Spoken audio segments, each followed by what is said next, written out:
이보시오. 마카 좀 갖다 주시오. 이거 보세요. 여기는 한국입니다. 마카는 페루에 가야 있으니까 그냥 푹 쉬세요. 뭐라고? 페루비안 네이처 코리아의 마카를 모른다고? 아니, 이게 무슨 소리야? 페루를 대표하는 슈퍼푸드 마카. 이제 국내에서도 100%로 드실 수 있습니다. 딴지마켓에서 파는 마카 남녀노소 모두에게 줬어.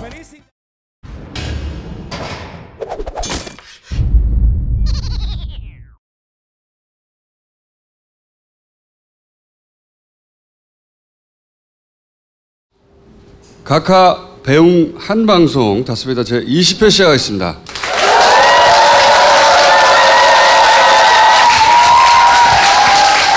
선거가 이제 20일여밖에 안 남았는데 20일 남았는데 아무도 관심이 없어. 이렇게 관심이 없는 선거인데 처음 봤어요. 보통 한 20일 남았으면 여기저기 뭐 사건이 빵빵 터지고 그다음에 간첩정도 나온다든가. 네. 예. 원래 지방선거가 가장 큰 선거예요. 대선이나 총선에 비해서 나오는 사람들이 훨씬 많거든요. 네, 중요하고. 몇만 명이 나옵니다. 몇만 명이. 그리고 지방선거는 왜 중요하냐면 예를 들어 지방의원들 있잖아요. 지역의원, 구의원들, 시의원들. 이 사람들이 나중에 국회의원 선거를 뛸 때 도와줄 사람들이에요. 그러니까 국회의원들한테는 자기 선거를 띄워줄 사람들을 구축을 해야 되기 때문에 중요하거든요. 드루킹 혼자 나온 줄 알고 있어 사람들이 다. 보수가 어필해야 할 그 나이대 분들에게는 드루킹이 사람인지 어필하는데 실패했어요. 사람인지 몰라요 그분들이. 김경수 의원만 띄워주고 있습니다 사실. 드루킹 때문에 김경수 의원은 대선 주자의 반열에 올라갈 것 같아요. 본인이 그러려고 나온 건 아닌 걸로 아는데 예. 강제로 잠재적인 대선 후보군이 되는 셈이죠. 예. 게다가 우리 각하도 관심이 없어 사람들이. 이거 각하 오늘 최초로 출석했는데 716번을 달 것으로 예상이 됐는데 박근혜 전 대통령 때와 달리 배지도 달지 않고 여기 수임번호 달고 나와야 되는데 변호인 측은 이 전 대통령의 건강이 좋지 않다며 불출석 상태에서 재판을 받게 해달라고 말했고 여기 붙이고 나와야 되잖아 여기. 했는데요.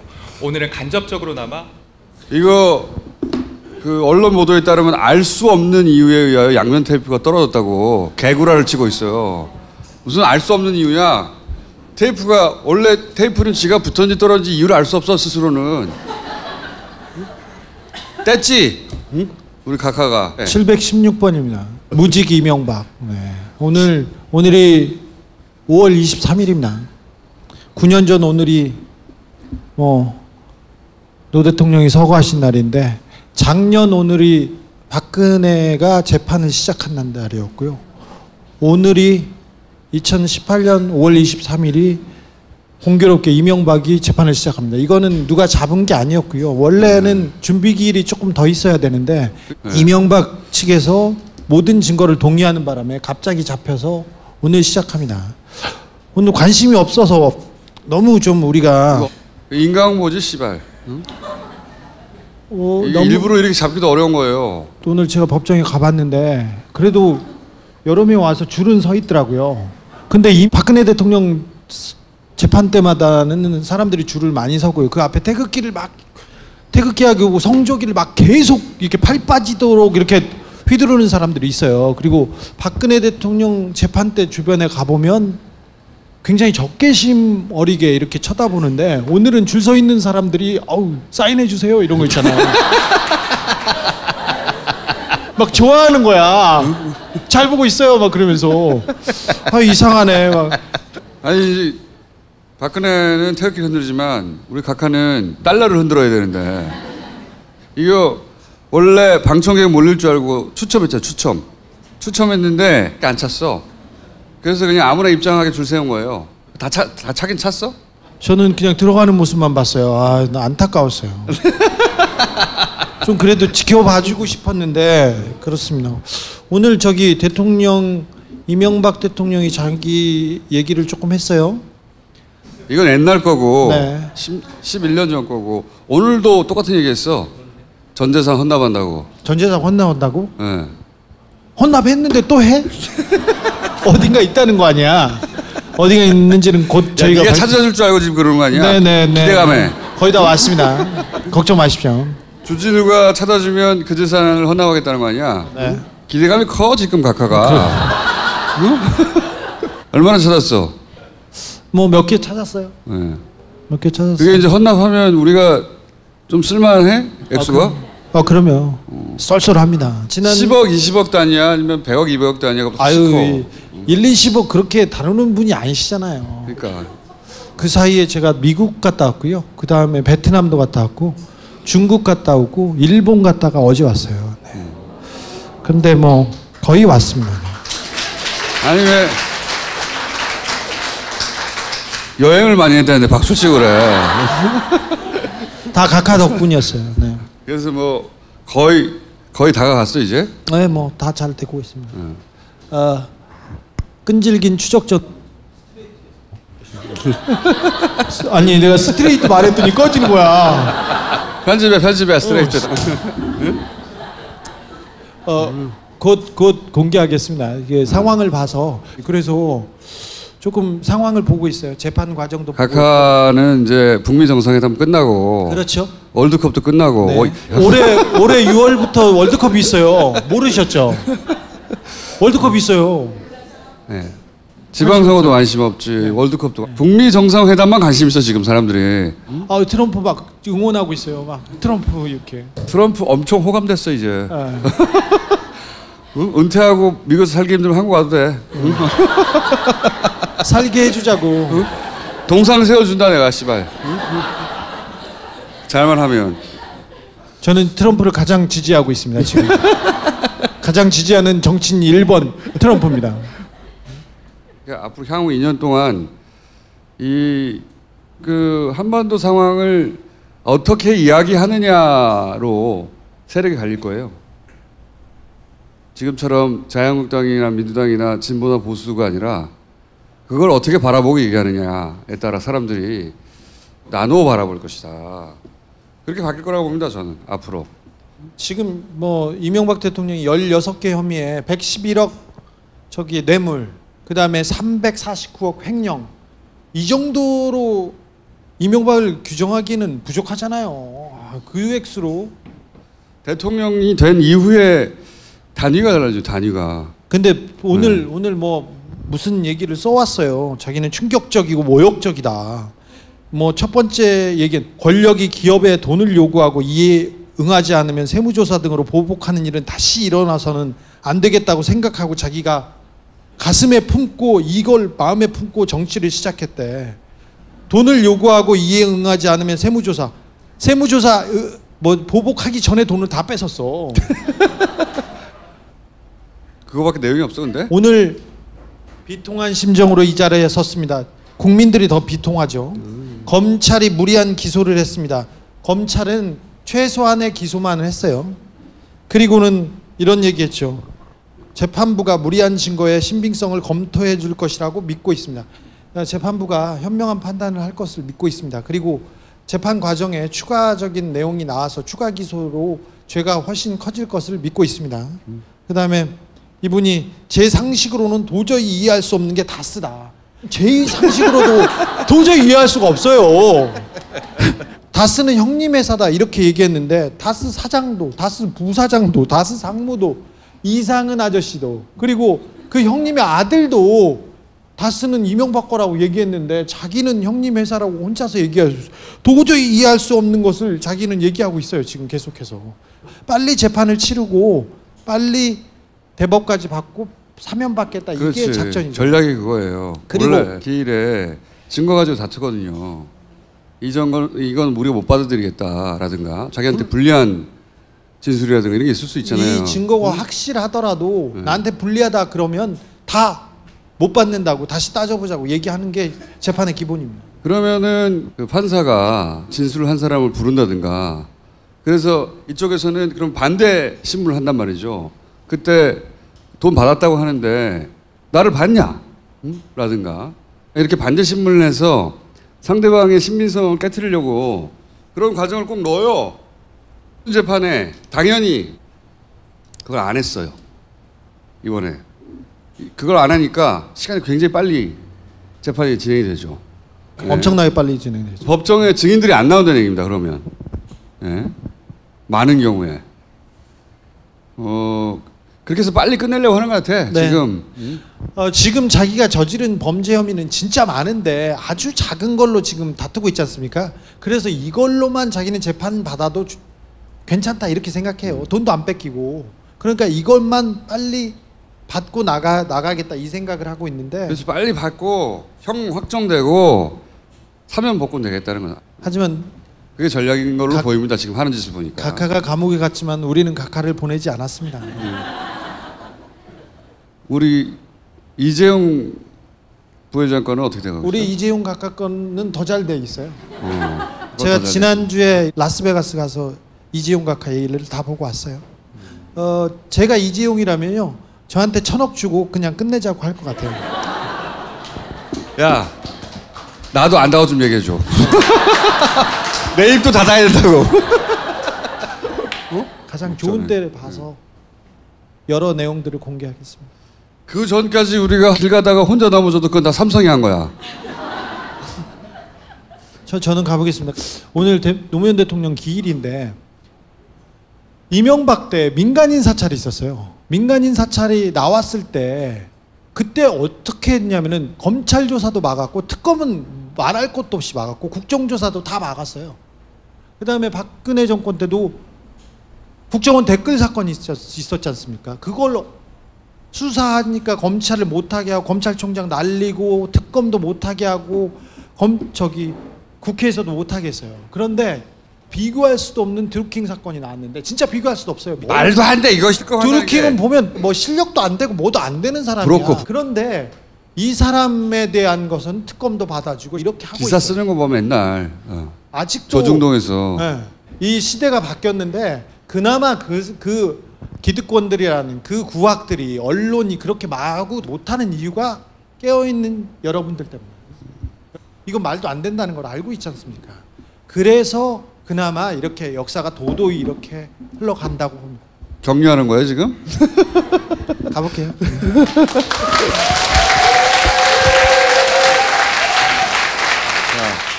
노스트라다문에 이번 주에 온 거 있습니다. 이번 주 온 것까지 합쳐서 다음 주에 정청래 의원과 함께 노스트라다무니의 시즌2는 파티 다스베이다 페이지에서 응모하실 수 있습니다. 추첨을 통해 파티와 딴지마켓에서 제공하는 경품을 드립니다. 보수의 정계 개편 그림이 있거든요. 안철수 후보가 2위를 하느냐 3위를 하느냐가 중요하다라고 생각하는 사람들이 있어요. 안철수 후보의 기사가 안철수 후보가 받는 지지율이나 좀 정당의 지지율에 비해서 너무 많아요. 그렇게 생각 안 하십니까? 너무 많아요. 왜 이렇게 많으냐? 이 보수 진영의 후보가 없잖아요. 그나마 진보 진영에 발을 걸쳤다가 그쪽으로 넘어간 유일한 대선 후보급인 거예요. 그러니까 안철수 후보 자신이 정치력이 있어서가 아니라 저쪽에서 활용 가치가 높은 거죠. 안철수 후보는 뭘 모르냐면 자기가 그렇게 활용 가치, 그러니까 역할로 쓰기 좋은 정치인이라는 걸 몰라요. 자기는 자기가 이 국면을 만들어냈다고 생각하거든요. 만들어주는 판 위에서 뛴 건데 활용 가치가 있다고 판단되면 우리가 생각하는 것과 상관없이 힘을 가질 수 있어요. 몰아줘서. 안철수 후보 자신의 정치력 때문이 아니라 현재 포지션 때문에 그래서 노스트라다문에 할 건덕지가 있다 앞으로. 그러니까 본인이 가지고 있는 정치적 역량 이상의 역할로 쓰이기 좋은 정치인이라 관심의 대상이 저쪽에서 되기 때문에 자꾸 거론되는 거다로 요약해놓고 5월 9일이 지나면은 딴지 그룹은 망할 확률이 되게 높기 때문에 이제 곧 망할 수 있기 때문에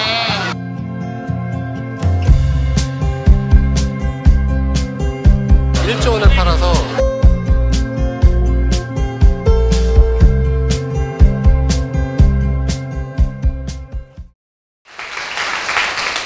리얼미터의 앙탈쟁이 권수정 실장 모시겠습니다.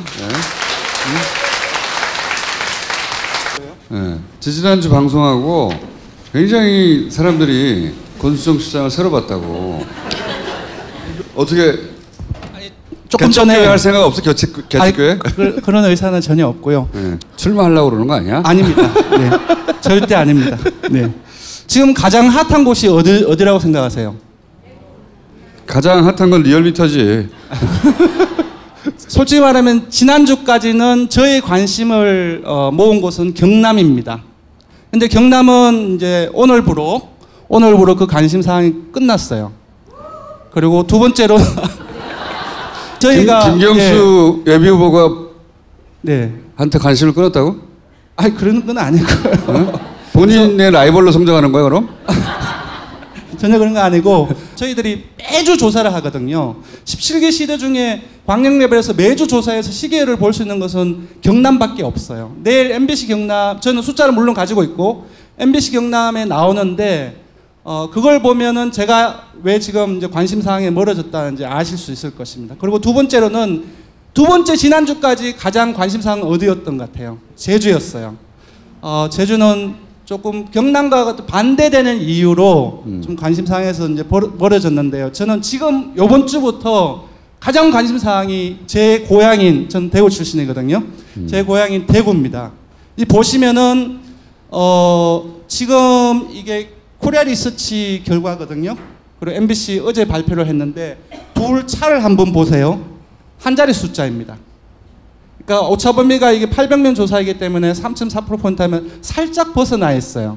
근데 17개 시도 중에 지금 조사된 중에 가장 근접한 곳이 제주도가 아니라 이쪽입니다. 대구예요.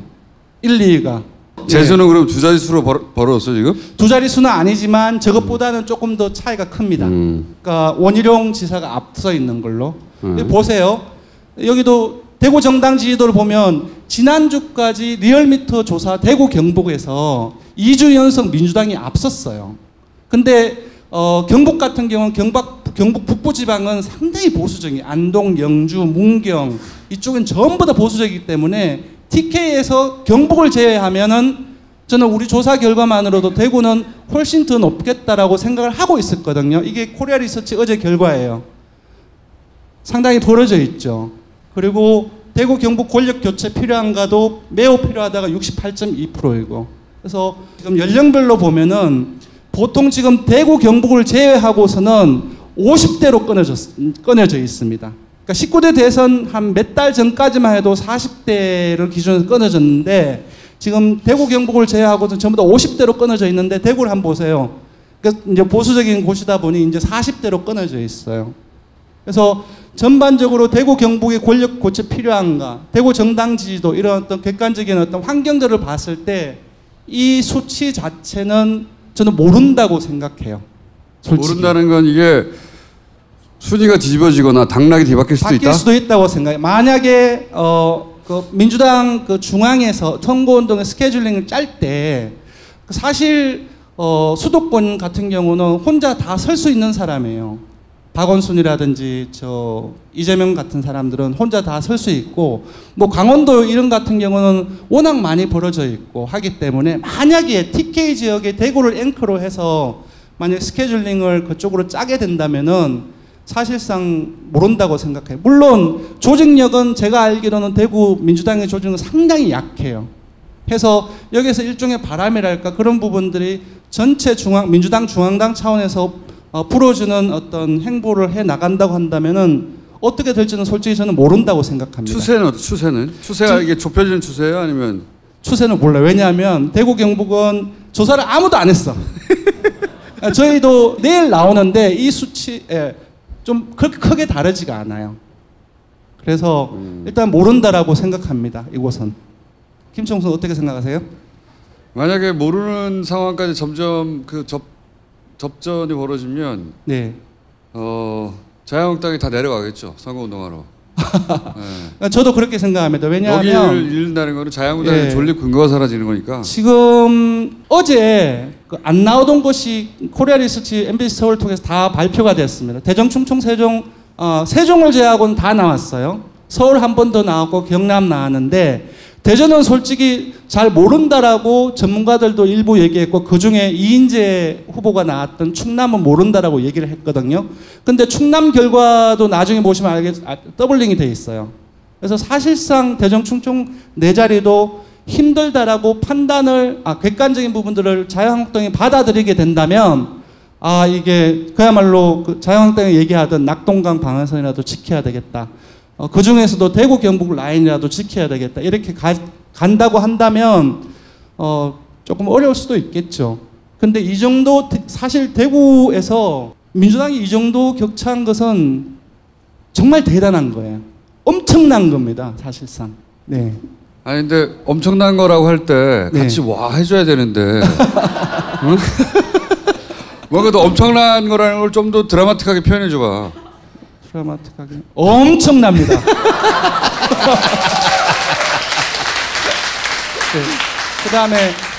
네.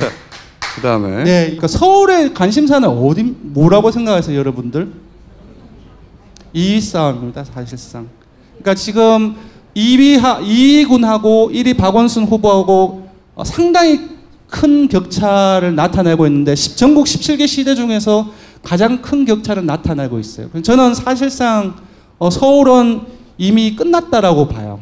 끝났다라고 보고 마지막 남은 관심은 과연 안철수 후보가 이 일을 하는지 김문수 후보가 이 일을 하는지인데 여러분도 누가 이 한다고 생각하세요? 김문수 손 들어보세요.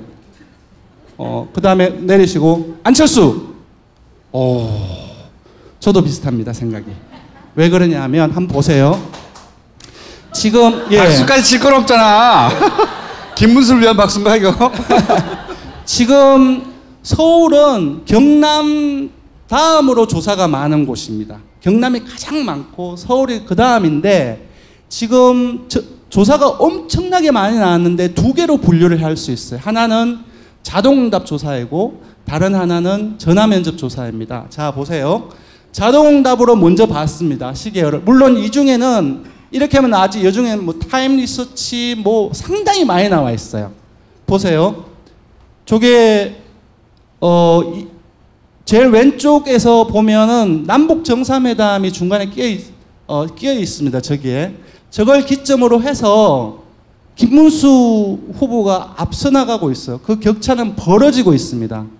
지금 이제 안철수 후보를 비롯해서 김철건 대변인, 바른미래당, 국민의당 출신입니다. 지금 리얼미터의 실명을 거론하면서 조사를 왜곡하고 있다고 지금 얘기를 하고 있거든요. 왜 이유는 뭐냐면은 안철수 후보가 3위로 나오기 때문입니다. 만약에 2위가 나왔다고 한다면은 그렇게 대놓고 홍준표 대표가 그 기간을 까지는 않았을 것 같아요. 근데 한번 보세요. 지금 리얼미터뿐만 아니라 RN서치, 타임리서치 여기 나와 나머지 거의 모든 그 자동응답 전화조사는 김문수 후보가 2위로 나고 있습니다.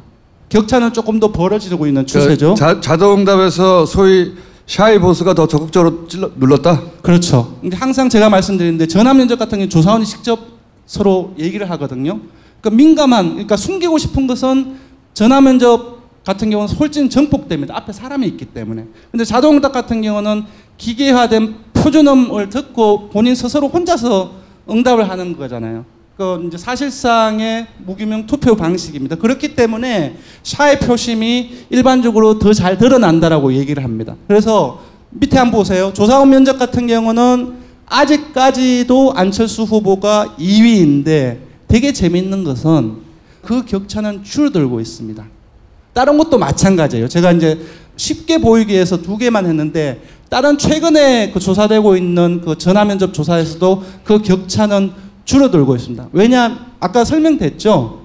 왜 저렇게 나오는지. 그래서 조사원 면접에서도 저렇게 줄어들고 있고 사회 포심을 보다 더 잘 반영하고 온 자동응답처럼 어떤 결과들을 종합해 봤을 때 이거는 오차범위 내이긴 하지만 만약에 제가 뭐 도박을 한다 그러면은 저는 김문수 후보가 2위가 될 가능성이 더 높지 않느냐라는 생각이 들고 이것이 바로 19대 대선에서의 빼박이라고 생각해요. 여러분 기억하세요? 그 4월 중순, 하순 넘어갈 때까지 안철수 후보가 홍준표 후보를 이기고 있었어요. 4월 말 5월 초로 딱 접어드는 과정 속에서 바뀌었거든요. 그러니까 물론 투표가 앞에 되면은 정치적으로 상당히 활성화되고 사회 표심도 드러나는 과정에 있습니다. 그런 과정 속에서 역전이 됐다고 생각하는데 19대 대선하고 비슷하게 나타날 가능성이 있다라고 저는 생각해요. 그리고 왜 왼쪽에 를 보세요.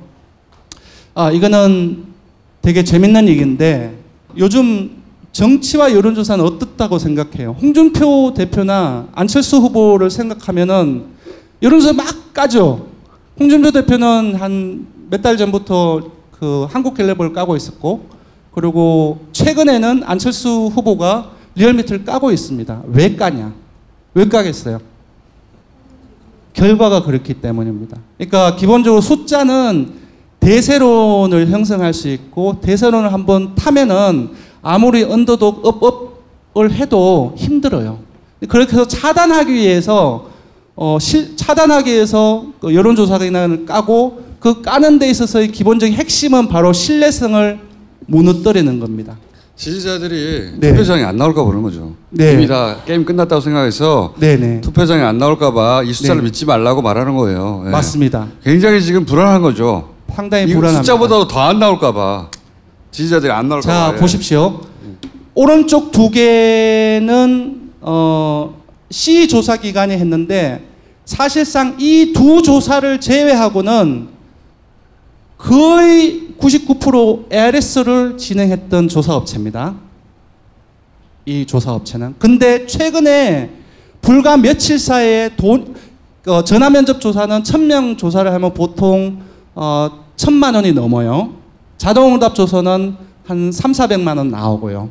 근데 지속적으로 자동응답만 조사를 하던 기관이 불현듯 며칠 사이에 두고 전화면접으로 2번을 조사를 하게 됩니다. 그 차이도 걸게 안 나요. 여기? 밑에 보세요. 여기? 네. 16, 17일 날 조사했죠. 그 다음에는 19, 20일 날 불과 이틀 사이에 서울 지역을 전화면접을 조사를 합니다. 쿠키뉴스는 어딘지 아세요? 국민일보입니다. 그리고 일요신문도 주간지이고 각자의 조사 비용을 1000만 원을 들여서 ARS만을 해왔던 업체가 갑자기 며칠 상간에 이 조사를 서울 지역을 2개를 했던 거예요. 결과를 보시면 둘 다 17, 20이 나왔죠. 안철수 후보입니다. 근데 지금 저 시기에는 다른 조사, 방송사의 조사에서도 전화면접으로는 20, 17이 안 나옵니다. 이거는 어떻게 해석해야 될까요? 여러 가지 정황상. 김총수님 어떻게 해석하세요? 글쎄요, 혼자 고소고발 당해 얘기하고. 어떻게 얘기는 안 하겠습니다. 어쨌든 그런 정황이 보인다는 거죠. 고소고발은 지겨워 이제 나는 아주 지긋지긋해요. 그리고 왼쪽 같은 경우는 이제 수치는 비슷하게 나왔어요. 미래한국이라는 것은 나중에 미래한국을 치시고 들어가 보세요. 홈페이지에. 이제 노출되는 거 보면 자유한국당 지지를 표방은까지는 아니지만 상당히 그런 어떤 색채가 나는 곳인데, 이곳에서는 비슷한 시기에 자동응답으로 갑자기 또 했어요.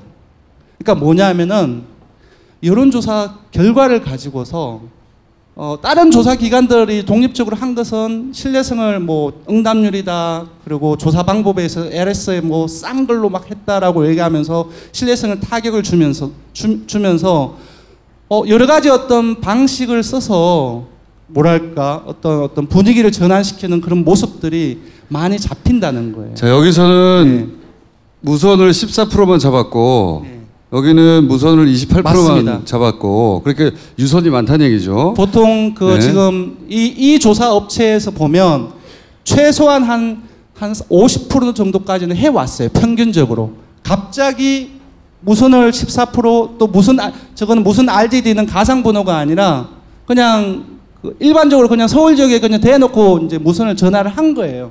수치가 상당히 줄었죠. 그래서 보수적인 유권자층이 많이 잡히라고. 맞습니다. 이런 방식을 채택을 했고. 예, 보수적인 유권자를 잡히게 했고, 그리고 전화 면접은 사회 포심이 잘 안 드러나잖아요. 그런 부분들이 되게 여러 가지 요인들이 그러니까 안철수 후보가 지지율이 잘 나오도록 최대한 구성한 조사 방식이다 이런 말을 하고 싶은 거예요 지금. 네. 아니 이게 하하하 한 거야 지금? 예, 수치로 볼 수는 없지만 너무 좀 의아스러운 것이죠. 저 업체가 기존에 해왔던 조사 방식들 그리고 유무선 비율들 그런 것들 종합적으로 봤을 때 다시 해줘 다시. 네. 안 그러면 확 내버릴 거야 그거. 씨발. 야, 요거는 빼주세요. 네. 그러니까 이거는 조금 되게 민감한 문제이고. 그럼 내가 얘기를 할게. 예. 내가. 우선 쿠키뉴스나 일요신문이 통상적으로 해왔던 여론조사 방식이 아니다. 전화면접은. 왜? 비싸니까. 이거 왜냐면 서울 여론조사, 서울시장 여론조사 너무 많이 해요. 네. 격차도 너무 커요. 네. 돈까지 1,000만 원 이상 들여가지고 할 필요가 없는 조사예요. 근데 전화면접을 했어. 그리고 두 번째, 이 업체, 여론조사 업체가 통상적으로 썼던 유무선 비율이 아니다. 네. 네. 이 비율은 전화면접은 샤이 보수는 숨고, 네네.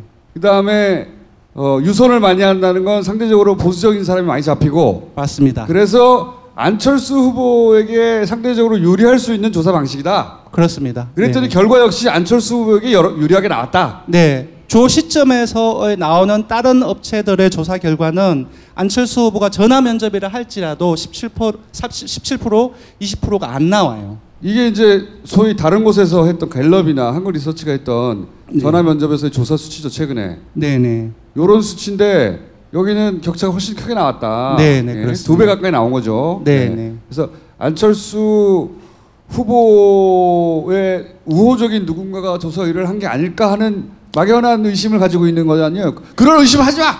알겠습니다. 알겠습니다. 그런 의심을 하지 말고. 네. 근데 이제 전문가로서 이제 신기하다 이런 거 아니에요, 그죠? 네. 네. 신기하다. 그러니까 일반인들은 사실 일반인들은 잘 몰라요. 정말 몰라요. 네. 근데 여론조사 전문가로 봤을 때 이거 신기하네. 네. 이거 아니야. 네, 정말 신기한 거죠. 신기한 거 정도로 해. 아, 신기합니다. 네, 아주 신기합니다. 네. 그리고 이건 정반대로 이번에는 정반대로 김문수 후보가 거의 2배 이상 많이 나오는 네네. 조사 결과인데 네네. 요 조사 결과도 그거 참 신기하네 이거 아니에요? 네네네. 이 매체를 봤을 때 혹시 저기 여론조사 공정이라고 들어보셨어요? 드루킹 여론조사를 했던 업체예요. 네. 혹시 그 문구를 보셨어요? 못 봤죠. 예. 드루킹 조사해야 된다고 높게 나온 거. 예. 네. 그 워딩을 보면 너무나 편향적이거든요. 어떻게 나왔는데? 당연히 해야 된다고 하는 거죠. 드루킹이 나쁜 놈인데 해야 됩니까? 이런 식으로 물어봤다. 그렇게는 얘기는 안 했죠, 물론. 근데 우리 워딩을 보면은 완전히 이제 당연히 해야 되는 그 내용들이 들어가 있어요. 어쨌든 이 미디어의 속성이 네. 자유한국당 성향을 띤 미디어가 아니냐. 네네. 라고 평상시에 네네. 생각해 왔는데 네네. 여론조사도 보니까 그거 신기하네. 이거 아니에요. 그렇습니다. 네. 신기한 여론조사를 따로 모아본 거 아니야. 네네. 네. 그래서 네. 여론조사는 정말 잘 봐야 돼요. 정말 잘 봐야 됩니다. 이런 거 모르면은 그냥 그런가 보다 하거든요. 그러니까 무지를 매개로 해서 정치 공세라든지 그런 것들이 많이 누군가의 이루어지죠. 의도가 들어간 네. 여론조사 아니냐 이거 아니에요. 네. 뭐 그럴 수도 있다는 거죠. 그러니까 네. 그럴 수 있을지도 몰라 이런 거 아니에요. 네, 그렇습니다. 네. 그 정도만 하고 고소고발을 피해가. 네. 자, 제가 얘기한 건 완전히 드러내 주세요. 네. 19대 대선에서 저희 고소고발 했던 거 알죠? 리얼미터하고. 어떻게 알아? 리얼미터 그렇게 관심 없어 사람들이. 어쨌든 고소고발 여기도 많이 당했고 네. 나도 많이 당해봤는데 네. 왜 고소고발 당할 말을 해? 그러니까 빼달라니까. 그것만 편집해서 따로 올려줘. 네, 여기 계신 분들은 아셔야 된다고. 네. 우리 거 넣지 말고 권순정의 실체 이러면서 한 편 따로 만들어줘. 네.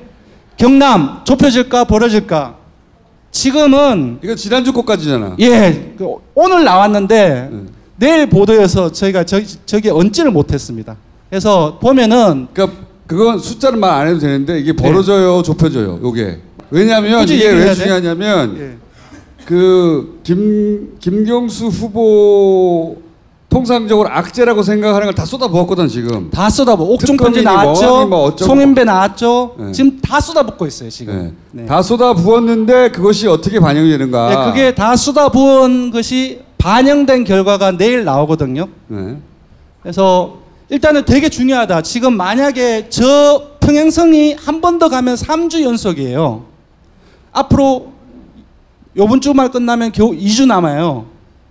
만약에 저 평행성이 유지된다, 한 번 더 된다고 한다면은 제가 봤을 때는 게임은 끝나는 것이 아닌가라고 생각이 들고, 만약에 김태호 후보가 저 격차를 요번 주 차에 좁혀서 15%포인트 안쪽으로 들어오면 가능성이 있다고 볼 수 있어요. 그래서 요번 주가 정말 중요해요. 경남 같은 경우는. 네. 여기 어디가 드루킹이잖아요. 여기 어디가. 요게 4월 10 며칠이죠? 2주차. 맞습니다. 그쪽입니다. 네. 예. 여기가. 예, 1차, 2차 할 때도 이미 초기에 드루킹 논란이 반영이 됐어요. 사실은 드루킹 터지기 전에 네. 차가 더 좁았어. 내 기억으로는. 드루킹 터지고 더 벌어졌어 이게. 맞아요. 네. 고마워 죽겠다는 거지 김경수 후보는. 응? 자신의 존재감을 키워줘가지고. 사실 그때 되게 논란이 됐었잖아요. 막 그 지방에서 막 올라가지고 안 하려고 불출마하려고 올라왔다가 출마를 하게 됐잖아요. 그때 실시간 검색으로 막 1위로 하고 완전 난리 났었어요. 그래서 아마 여러분들도 그렇겠지만 제 같은 경우는 거의 대선 주자급의 출마선을 한 건 아닌가. 그 이후로도 상당 기간 동안에 대중들의 이목을 집중시켰거든요. 선거운동은 드루킹이 해준 거예요 여기서. 네. 그래서 지금 아직까지도 드루킹의 영향이 있지 않을까. 김경수 후보는 인터뷰를 안 해요 요새. 안 합니까? 그러니까 원래 후보들이 소위 이제 민감한 지역 혹은 뭐 격전지 혹은 뭐 꼭 당선돼야 한다 싶으면 여기저기 나와서 인터뷰를 해요. 그냥 기본 선거 운동만 하는 거예요 지역에서. 그렇습니다. 소위 공중전이라고 하는 여론을 움직이는 인터뷰나 네. 언론 노출을 안 해요. 흐름이 좋다는 얘기죠. 네. 네. 지금 보시면은 이거 우리가 조사를 했어요. 정말 드루킹에 대한 영향은 저는 없다고 보는데, 한 번 더 이제 보수 언론이라든지 워낙 있다라고 자꾸 강변을 하면서 계속 쏟아붓잖아요. 이제 그걸 보여주기 위해서 조사를 한 거예요. 어떻게 조사했냐면은 댓글 조작 사건에 대해서 관심을 제일 낮은 1점부터 9점까지 당신의 관심도를 표현해 달라고 해서 100점 평점으로 전부 다 낸 겁니다. 마찬가지로 북미 정상회담도 마찬가지예요.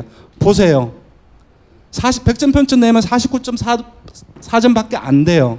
북미 정상회담은 무려 72.9점입니다. 요 보면은 이게 창원, 동부, 서부 경남이 상당히 보수적인 곳이거든요. 창녕, 그 홍준표 대표의 고향이죠. 창녕, 거창, 함안, 밀양은 서쪽은 아니지만 서부 경남을 들어가니까 밀양 이쪽 완전히 보수적인데, 이쪽 지역을 한번 비교를 해보세요. 48대 70이에요. 마진 자체가 북 24예요. 북미 정상회담. 연령으로 봅시다. 가장 보수적인 연령대가 60대 이상이잖아요. 드루킹 사건은 52, 그러니까 모두가 다 북미 정상회담에 더 관심이 많다는 거지. 모두가 모든 연령대가. 그래서 네. 아무리 쏟아부어도 영향을 안 미칠 가능성이 매우 높습니다.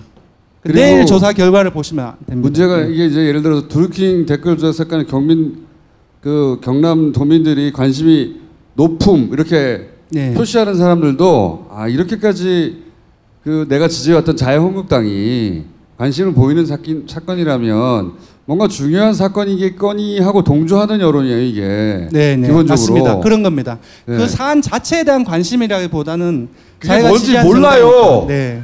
아버지한테 가서 물어봐 뭔지 아는가. 집에 가서 뭔지 몰라 드루킹. 뉴스 나오기만 하면 돌아가. 맞습니다. 요즘 계속 나오냐고 짜증내. 네. 응?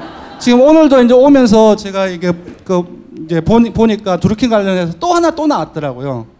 정말 그런 것 같아요. 그러니까 너무나 거리가 없는 거예요. 소재가 너무나 없는 거예요. 없기 때문에 보수 야당이라든지 그리고 야당에서는 이 소재를 계속 잡으려고 하는데 드러나는 지표들마다 영향이 없는 걸로 계속 나오는 거예요. 생각을 해봐요. 예전에 정권을 잡고 있을 때는 하다못해 13명의 탈북자를 만들어 온다든가 자기들이 국정원을 쥐고 사건을 만들었잖아요. 뭔가. 그렇죠. 네. 이제 그게 없으니까 겨우 드루킹 갖고 이러고 있는 거예요. 네.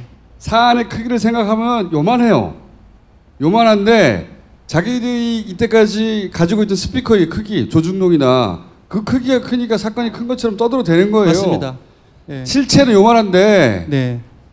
그 북미 정상 지금 한반도 전체를 좌지우지할 사건의 크기에 비하자면 아무것도 아니거든요. 이건 만약에 조중동 이거에 매달려 있는 게 예. 현 보수의 맞아요. 사이즈예요. 네. 걔들의. 만약에 조중동 사설만 보고 지내는 사람이라고 한다면은 이런 결과 안 나와요. 근데 요즘 미디어 자체가 조중동을 비롯해서 그 제도 미디어 자체가 영향력이 정말 급감했다는 조중동 것을 다 합쳐도 네, 20문장이 안 돼 이제. 네. 네. 김어준한테도 안 돼요. 김어준한테도. 네.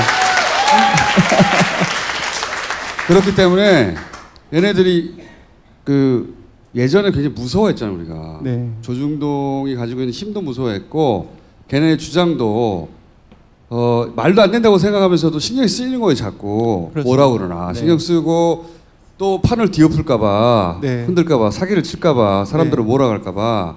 그래서 저도 아침마다 조중동 사설을 꼭 보고 출근합니다. 그런데 요즘은 그냥 뭐랄까 아직도 바보짓 하고 있나? 하는 정도로 체크한단 말이죠. 네. 근데 이제 이 보수 지금 현재 보수의 정체예요 이게. 걔네들의 안목, 걔네들의 사이즈, 걔네들이 소위 이제 공작 없이 또는 뭐 국정원 같은 그런 기관의 도움 없이 스스로 만들어낼 수 있는 사건의 크기 이거밖에 안 되는 거예요 얘네들이. 무수할 필요 없어. 예, 저도 동감합니다. 저도 아니야 이제. 그 드루킹이 뭐라고 자기들 목 전체를 보고 여기다가 한심해 네. 죽겠어요. 한심해서 정말로 심각한 사안이고 정말로 사이즈가 큰 사건이고 이게 정말로 그 의미가 큰 사건이면 그럴 수 있어요. 이 뭐라고? 네. 브로커 한 명에다 목을 다 걸고 있어 걔네들이. 얼마나 초라해요. 그리고 맞습니다. 그렇게 네. 했는데도 사람들이 드루킹이 뭔지 몰라. 네. 이 엄마 결과가 아빠한테 이제- 가서 물어보라니까 드루킹 뭔지 아냐고. 몰라 씨발 드루킹. 그래서 저는 엄마한테 드루킹이 사람이라는 걸 이해시켜봐요. 사람인지도 몰라. 알았다고. 그래서 만약에 내일 결과가 만약에 평행선에 이루거나 더 벌어지면 여러분들의 관심은 경남은 끄시고 대구로 가십시오. 네. 네.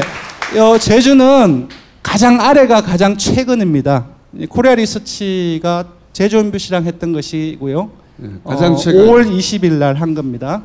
근데 이제 비교를 하기 위해서 사실 비교는 같은 조사 방식, 같은 유무선 비율 그걸로 하는 게 맞아요. 근데 어쨌든 추세가 전부 다 모든 여론조사 기관이 좀 뒤집혔어요 지금. 예, 저 왼쪽 거는 이제 4월 19, 20일 날 한 것도 리얼미터 거고요.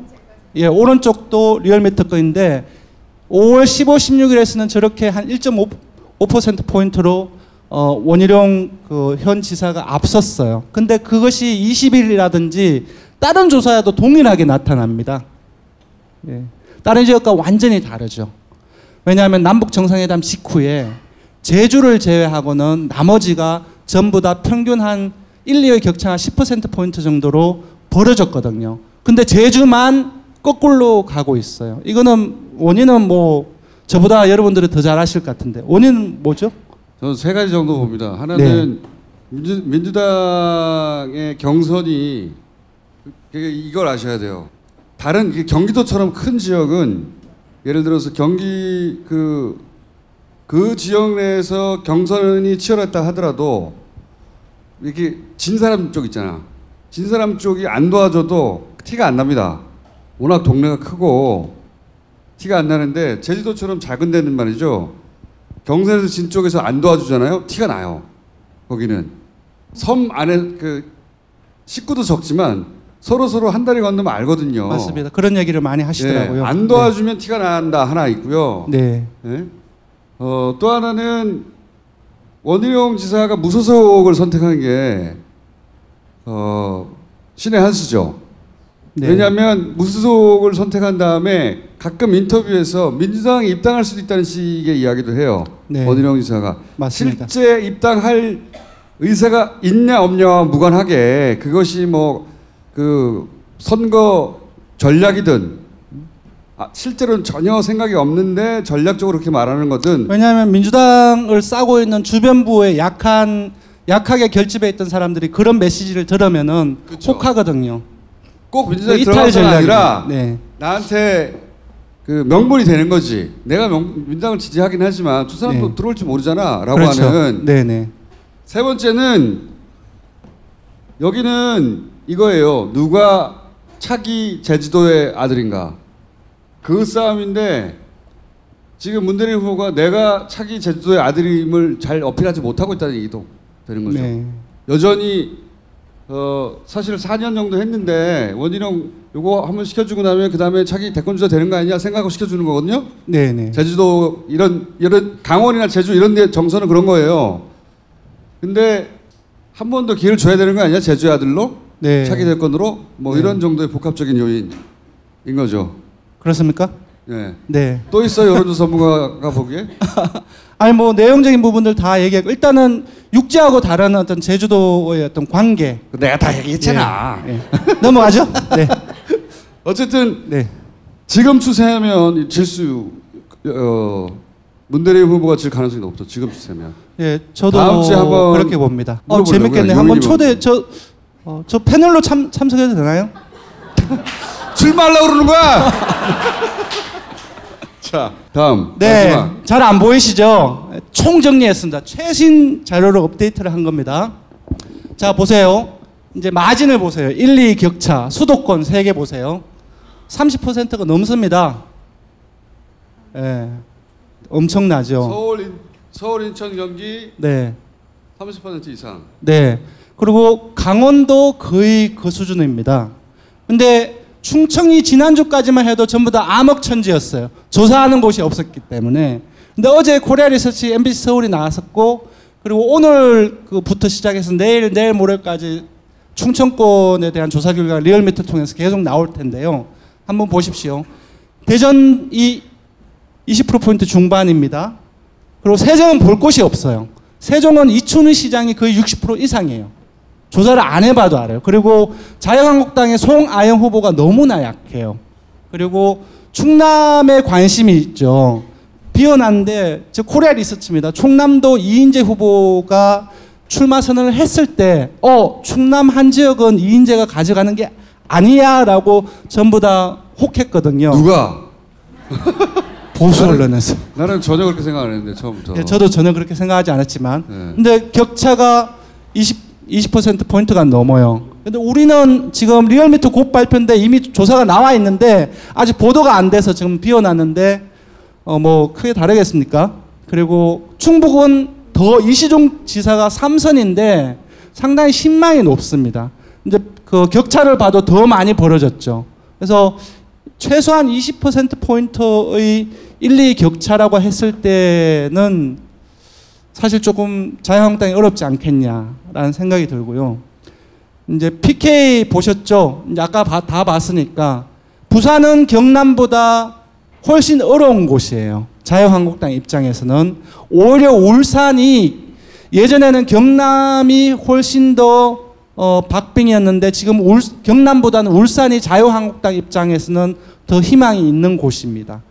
그래서 그래도 울산은 조금 자유한국당 입장에서 한번 계속 두드려 볼 만한데 15.7%포인트 차이가 나죠. 이것도 쉽지는 않지 않겠냐라는 생각이 들고요. 나는 제일 인상적인 것이 여기예요. 여기. 어디요? 강원. 강원? 네. 강원이 왜요? 강원은 전통적으로 보수세가 강했죠. 맞습니다. 네. 강원은 그 철책에 가까이 있기 때문에 네. 그 민주당세가 강할 때도 박빙이었어요. 항상. 맞습니다. 간신히 되거나 최문순 지사가 지난번에 정말 간신히 됐어요. 1% 사이인가 거의? 네네. 겨우 1% 차이로 이겼나 그랬어요. 현직 지사였는데도 불구하고 지금은 이 어마어마한 차이가 나는 46과 13. 거의 서울 경기하고 비슷하게 보시면 됩니다. 그 하나 참고로 우리가 강릉시장 조사를 오늘 발표를 했어요. 강릉시는 특히 이제 그 대관령 사에 두고 이쪽 동부 쪽 그 강릉 속초 이쪽은 상당히 보수적인 곳이에요. 근데 강릉시장에서도 더불어민주당 후보가 지금 앞서고 있어요. 그리고 창녕도 나왔거든요. 아까 경남 창녕은 군수가 물론 1위는 자유한국당이지만 그 격차가 그렇게 크지 않아요. 그러니까 전국적으로 기초마저도 많이 판세가 기존의 완전 전통적인 보수 지역도 판세가 많이 달라요. 근데 그런 것들 감안하면 강원도지사의 저 수치는 평창 올림픽도 있었고 지금 남백 하해 무드도 있기 때문에 저 정도 수치는 받아들일 수 있는 거죠. 네. 그러니까 이게 저는 최문순 지사의 지지율과 이 격차가 네. 지금 그 남북 화해 모두 네. 문재인 대통령이 만들어낸 지금 한반도 정세를 고스란히 반영하는 상징적인 수치예요. 최문순은 쉽게 된 적이 없어요. 2번 이겼지만 지난번에는 네. 여론조사상으로는 몇 번 졌어요. 네. 투표를 실제 해서 이겼지. 네, 그렇습니다. 이렇게 큰 차이가 네. 날 줄이야. 네. 호남은 뭐 굳이 얘기를 안 해도 되겠죠. 호남은 얘기를 안 해도 되고 제주가 그렇고 한번 세보세요. 제가 항상 얘기하는데 14대 2대 1이 제가 몇 달 전부터 14대 2대 1을 가장 많이 얘기를 했거든요. 그리고 최근에는 대구가 관심 사항이라고 제가 얘기를 하고 있고 그래서 몇 달 전부터 오늘까지 14대 2대 1이에요. 너무 재미없죠. 근데 예, 제가 너무 재미없어요. 그러니까 어느 한쪽에서 좀 꿈틀거려야지 재미가 있을 텐데 여론조사를 하는 사람으로서 그곳이 이제 대구였으면 어떨까라는 것이 솔직히 이것도 제 바람입니다. 만약에 북미 정상회담이 만약에 12일 날 뭔가 극적인 그림이 나와. 네. 그럼 여기 어떻게 될지 모르겠는데. 그렇죠. 네. 대구는 경남에 예전에 제가 그런 말씀을 드린 거 있어요. 전국적으로는 샤이 보수, 샤이 자유한국당 지지층이 있지만 경남은 샤이 김경수, 샤이 민주당 현상이 있다라고 예전 4년 전에 데이터를 해서 제가 말씀드린 바가 있거든요. 대구도 저는 비슷한 부분들이 있다고 생각해요. 대구는 샤이 보수가 아니라 뭐 홍준표 지지한다고 얘기해도 전혀 무방한 곳이거든요. 오히려 나 임대훈 지지해, 나 민주당 지지해 하는 것이 오히려 더 이상하게 들리는 곳이 받아들이는 것이 대구거든요. 그쪽에서 그렇게 지지하려면 설명을 해야 돼요. 내가 왜 그 사람을 지지하는지. 네. 그래서 대구는 샤이 민주당 지지층이 있지 않을까라는 그 가설이 통한다고 한다면 오히려 저 마진보다 실제로는 더 좁혀져 있을 가능성이 있다고 저는 생각하고요. 아까 이제 김총수가 얘기를 했던 것처럼 6.12 싱가포르에서 그것이 성사가 되고 그것이 일정한 방식으로 영향을 미친다고 한다면은 저는 아직까지도 좋은 접전 펼치겠지라고 좀 생각을 하고 있는데 금방 말씀드린 그렇게 된다고 한다면은 정말로 이변이 일어나는 곳이 대구일지도 모른다는 생각을 합니다. 네. 그러면 뒤집히는 완전히 14대 2대 1도 그런데 만약에 15대 1대 1이 되면 우리나라 정치가 판도가 어떻게 될까요? 출마하려고 그러지. 그러니까 비록 국회의원 선거는 아니지만 만약에 14대 2대 1이 돼도 아마 선거가 끝나고 나면 아마 보수 야당들 간에 상당히 어떤 여러 가지 좀 그 문제가 발생하고 서로 많이 싸울 것 같아요. 큰 정계개편이 일어나겠죠. 큰 정계. 네, 그렇습니다. 그러면 노스트라다문에 신나는 거지 이제 막. 자, 오늘 여기까지 하겠습니다. 감사합니다. 고맙습니다. 네.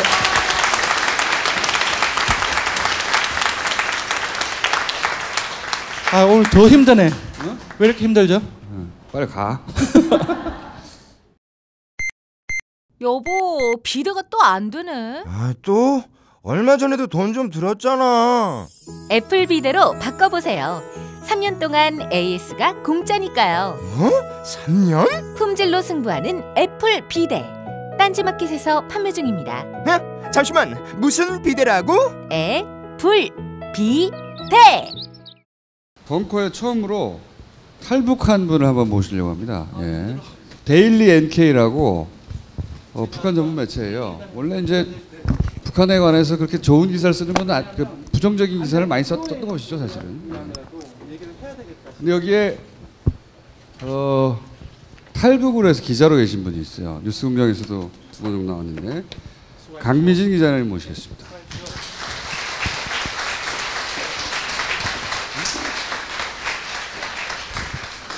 이런 팟캐스트 네, 처음 반갑습니다.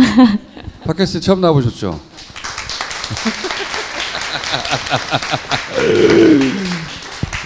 예전에는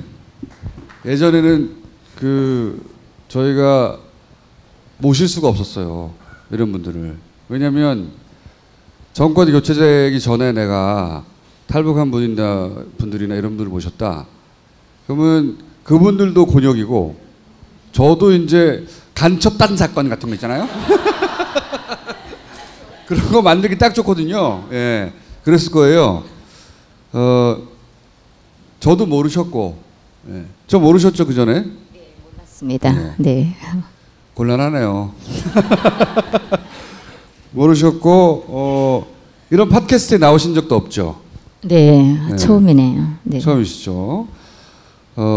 탈북하신 지는 얼마나 되셨죠? 저는 2010년 대한민국에 왔고요. 10년? 네.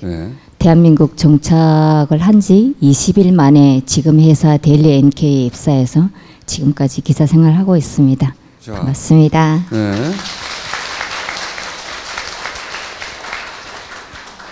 근데 이제 그 최근에 이 정세가 바뀌었잖아요. 네. 예전에는 북한에 대해서 공격적인 기사 혹은 비판적인 기사, 비판적인 말 이런 걸 좀 해야 먹고 살 수 있었지 않습니까? 그렇죠. 실제 이제 내부 소식을 전하다 보면 들려오는 그런 소식들이 안 좋을 때도 물론 있었습니다. 현재도 100%가 좋은 건 아니지만 예전보다 제가 김정은 체제가 등장해서 훨씬 많이 좋아졌다는 그런 느낌을 받고 있기 때문에 예전보다 많이 나아지고 있구나 이런 걸 느끼는 거죠. 김정은 위원장이 권력을 잡고 나서 우리나라에서 김정은 위원장에 대해서 좋은 뉴스가 나온 적이 올해 이전까지는 없었어요. 한 번도. 네, 그렇죠. 예, 네. 그런데 실제로 북한에서는 김정은 위원장의 인기가 점점 좀 올라간다고 내가 들었단 말이죠. 아마도요, 이제 그 시장 경제 쪽으로 많이 흘러가면서 2012년 이후부터 시장을 통제하지 않으니까 좀 살 것 같다, 숨을 쉴 것 같다 이런 평가가 좀씩 나왔지만 최근에 이제 남북회담을 하면서 그 인지도가 많이 올라간 것 같습니다. 그런 얘기도 마음대로 못했을 거 아니에요. 김정은 위원장에 대해서 조금이라도 좋은 얘기하면 안 되잖아. 저도 사실 되게 미워했습니다. 네. 자, 여러분 바뀐 분위기 하에서 이제는 좋다고 해야지 먹고 살 수 있는 세상이 되는 거예요 지금. 점점. 자, 매일 통화를 하신대요 북한하고. 북한에 있는 여러 지위에 있는 분들하고, 그죠? 네. 그러니까 어떤 지위에 있는 분들하고 통화를 하세요? 지위는 여러 가지가 있습니다. 이제 가정주부도 있고 밀수꾼도 있고요. 밀수꾼. 네. 또 사법기관에서 일을 하고 있는 일종의 법일꾼도 좀 있고요. 보위부는 그 기자님 같은 분을 잡아야 되는 거 아니에요? 물론 잡아야 되겠죠. 네. 그렇지만 통화한다는 거죠. 네. 그런 친구들은 일단 북한 상황이 변하고 있고 또 외부 소식을 많이 듣고 싶어 합니다. 그래서 대한민국의 경제 성장이 이제 많이 좋다는 이야기는 저희가 이제 80년대 말 90년대 초 시작되면서 이제 많이 들었기 때문에 지금 상태는 어느 정도 발전을 했을까. 또 2000년대부터 이제 남한 드라마가 북한에 많이 유입이 되면서 대한민국에 대한 그런 인지도도 조금씩 올라갔고요. 경제 그런 면에서도 많이 인식을 합니다. 경찰 혹은 보위부에 있는 사람들 밀수꾼이라는 건 국경에서 허가를 받지 않는 물건을 들여가지고 파는 그런 사람들인 거죠? 그렇죠. 일단은 북한 주민들 속에서 밀수를 하는 거는 일반적인 물건을 중국하고 장사를 해도 밀수꾼입니다. 왜냐하면 합법적인 그런 절차 없이 중국에 대방하고 이렇게 장사를 하기 때문에 그런 사람들을 밀수꾼이라고 하고요. 대방이요? 중국 대방? 네, 중국 대방이요. 대방이라는 거는 중국 쪽에 있는 사장님이에요. 내가 장사를 할 수 있는 상대편의 그 기업이나 개인 업체를 이제 사장이나 혹은 이제 로반 아니면 대방이라고 부르는 거죠. 대방? 네. 이렇게 부르거든요. 근데 대장 이런 의미인가요? 아마도 그럴 것 같아요. 사장과 대장 사이인가? 그런 건 아니고요. 중국에서 사장은 로반이라고 하잖아요. 네, 그의 뭐 로반 이런 거하고 비슷하게 어쨌든 맞아. 중국 쪽 업자하고 네. 통하는 사람들을 다 밀수꾼이라고 한다. 그렇죠. 저는 이제 그 사실 북한 주민들의 한국산에 대한 그 선호도가 많이 높기 때문에 제가 2012년부터 많이는 못 보내고 자그마치 이렇게 좀 화장품 같은 걸 초기에 보냈고요. 그것도 중국을 통해 가지고 국경으로 해서 넘어가요? 그렇죠. 네, 그것도 밀수꾼이 움직입니다. 밀수꾼이. 네. 그래서 이제 그 화장품을 좀 보내다가 북한에서 2014년에 롤러스케이트 이제 바람이 많이 불었어요. 롤러스케이트요? 네, 그래서 한국산이 이제 그 좋다고 해가지고 제가 갑자기 롤러스케이트 바람이 거기 불었을까? 네. 그 롤러스케이트를 3개를 사서 이제 캐리어에다 넣으니까 2개, 3개가 꼭 차더라고요. 그렇게 해서 보냈는데 정말 좋다고 하는데 다시 보낼 용기가 안 나는 거예요. 너무 이제 부피가 커가지고요. 그래서 일단 롤러스케이트도 보내보고 화장품 또 일부 의류 같은 것도 좀 보내고요. 제가 이제 개인적으로 천주교 이제 신자여서 저희가 이제 무슨 행사를 했을 때 티셔츠 같은 것도 좀 모아서 보내곤 합니다. 경찰이나 혹은 뭐 국정원에 해당되는 사람들, 주부 또 여러 가지 계층의 사람들과 통화를 지속적으로 하신다는 거죠. 그렇죠. 뭐 일단은 다 밝힐 수는 없지만 평양에도 있고요. 뭐 여러 지역에 좀 있습니다. 제가 그래서 통화한 거를 제가 가져와 달라고. 그래서 지금 통화하신 내용을 지금 틀어도 되는 거죠, 이 내용은? 아이고. 교통의 없어지리라고 보는데. 그러니까 사람들 좀 그렇게 기대하고 있네. 그러면 남북 이제 이렇게 여기 한국하고 통화하는 거는 정상회담 하는 것도 다 알고 있어요? 네, 알지. 사람들은 그러면 뭐 통일 혹시 될까고 생각할까? 아저씨 지금 통일된다고 부쩍부쩍 하긴 하는데 지금 그러면 그 미국 대통령이 그 조선 방문한다는 거는 어떻게 알고 있어요? 그건 몰라. 이 분위기가 어떠냐 그렇게 남북 정상회담 이후에 네, 남북 정상회담 그것 때문에 이제 어떠냐 그랬더니 철조망이 없어질 거라고 보고 있다.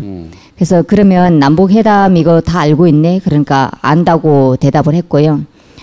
그러면 남북 회담 이걸 다 알고 있다고 하면 사람들이 이렇게 하고 있으면 사람들 생각을 어떻게 이제 여쭤봤냐면 제가 이걸 남북 회담하고 있는 거 다 알고 있구나. 그러면 통일에 대해서도 어떻게 생각하고 있냐고 물어봤더니 통일이 된다고 북적북적 한다는 거예요. 그러니까 북한에서 북적북적이라는 말을 어떤 때 표현을 하냐면 여러 사람이 모여서 큰 소리를 막 말하는 걸 저기서는 왜 저렇게 북적북적하냐 이렇게 표현을 합니다. 북적도 마찬가지입니다. 한민족이니까요. 네, 네. 그래서 사람들이 모이면 통일에 대한 이야기를 하고 있구나 그런 걸 좀 느낄 수 있었고요. 더불어서 이제 그 트럼프 대통령에 대해서 제가 언젠가 취재 중에 이제 잠깐 여쭤봤더니 정신병자라는 이런 말을 했어요. 그래서 혹시나 여기도 마찬가지입니다. 그래서 이제 그 미국 대통령이 조선에 가서 이제 회담을 하는 걸 아냐 이랬더니 그건 아직 모르겠다 이렇게 답을 해왔습니다. 네. 그 남북 정상회담 후에 실제 분위기가 많이 바뀌었어요. 이분이 이제 녹음한 분뿐만 아니라 네. 여러분하고 통화하셨을 거 아니에요. 네네네. 여러분한테 물어봤을 거 아니에요. 네. 그러니까 저는 이제 그 남북 정상회담을 하면서 북한 주민들하고 통화를 많이 하면서 주민들이 들떠 있는 분위기. 그러니까 저희는 일단 북한이라는 그 곳이 조금 폐쇄적인 그런 지역이기 때문에 전화 통화를 하다가 정말 이제 목숨이 위태로울 수도 있고 또 여러 가지 안 좋은 상황이 있을 수 있기 때문에 많이 조심을 합니다. 그런 통화를 하면서 이제 항상 사람들이 목소리라든가 그러면 불안하면 말을 짧게 하고 빨리 합니다. 북한 사람들이. 그런데 조금 여기도 그래요. 그래요? 역시 한민족이니까요. 네. 그런데 일단은 이제 그 분위기가 좋아진 걸 어디서 느끼냐면 막 혼자 이제 많이 떠들어대고 있어요. 네. 그래서 그 많이 하고 있는 말 중에 경제 성장이 좀 잘 발전이 돼서 우리가 잘 살았으면 좋겠다. 그리고 남들이 다 가는 여행도 우리도 좀 가봤으면 좋겠다. 한국이라는 데가 어떤지 불법을 안 하고 가봤으면 좋겠다. 이런 여러 가지 그런 얘기를 할 때 마음 한켠이 참 아플 때도 좀 있어요. 왜 우리는 하나인데 왜 이렇게 수십 년이 지나도록 이렇게 하고 있어야 되나 이런 안타까운 마음도 좀 있지만 요새는 다 북한 주민들도 기대도 좀 많고요. 저도 기대 많고 그리고 일단 남북 회담이 있은 후에 대부분의 사람들이 저한테 어떤 제안을 했냐면 와 이거 분위기가 이대로 가다 보면 우리가 서울에 가고 서울 사람들이 평양에 오는 날은 그닥 멀어 보이지 않는다. 그래서 나도 지금부터 뭔가 준비를 하고 싶은데 어떤 아이템을 했으면 좋겠냐. 그래서 처음에 네. 그건 여기도 그래요. 그래요? 맞습니다. 제가 어제 문경에서 사과즙을 받은 그분께서도 네 사과 장사가 어떻게 남북한이 좀 잘 돼서 했으면 좋겠다. 네 그런 말씀을 하셨는데 왜냐면은 뉴스공장에 나오고 나서 그 방송 잘 들었다고 그 한 분이 사과즙을 보내줬다는 거예요. 근데 그걸 보내주면서 이제 이렇게 물어봤다는 게 북한의 사과즙 장사가 잘 되겠냐? 그냥 보내준 게 아니야. 네. 그런데 기사님 통해 가지고 사과즙을 북한에 팔려는 거야. 아니 일단은 좀 그런 거가 아니겠어요. 뭐 한국에 없는 그 제품이 북한에서부터 유입이 되고 북한에 없는 게 이제 한국에서부터 이제 유출이 되고 이렇게 하면 남북한에 서로가 공유가 되는 그런 쪽을 좀 바라지 않을까 싶고요. 지금도 뭐 대부분 전화를 하게 되면 이 분위기가 제발 잠수되지 말았으면 좋겠다. 분위기가 그냥 이렇게 떴으면 좋겠다. 이런 얘기를 하시는 분들이 대부분입니다. 아니 제가 탈북자 최근에 이제 이것 때문에 남북관계 전문가들이나 탈북하신 분들을 만나보면 북한 주민들이 제일 싫어하는 게 전쟁이래요.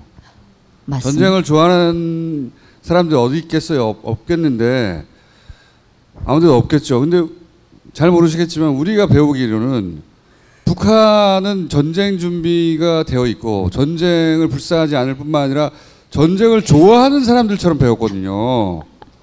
그런 이미지가 있어요. 근데 그 탈북한 분들한테 얘기를 들어보면 전쟁이 나는 게 가장 두렵고 전쟁이 너무 싫고 가장 싫다고 그게. 일단은 전쟁이라는 게 북한 주민들이 좀 싫어. 어쨌든 뭐 싸우는 걸 좋아하는 사람 어디 있겠어요. 없죠. 네, 그렇죠.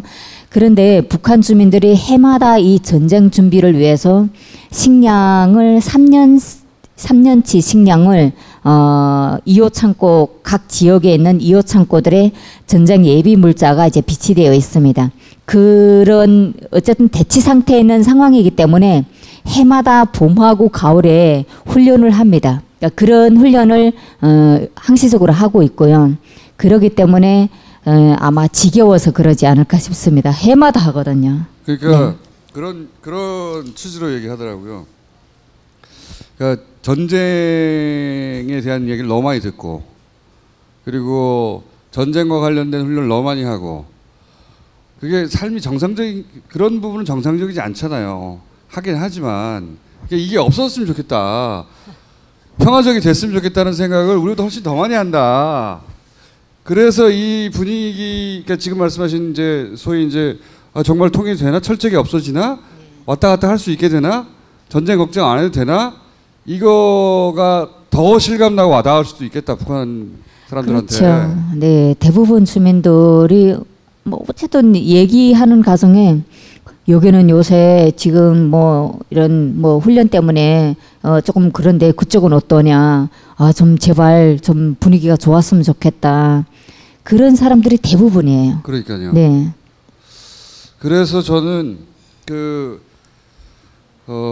이게 이제 분위기가 바뀌어서 정말로 2, 3년 후에 혹은 뭐 4, 5년 후에 점점 더 많은 사람이 교류하고 하면 지금 우리 남쪽의 사람들의 사고방식은 우리가 거기 들어가 장사해야지 이건데 그럴 거예요 아마.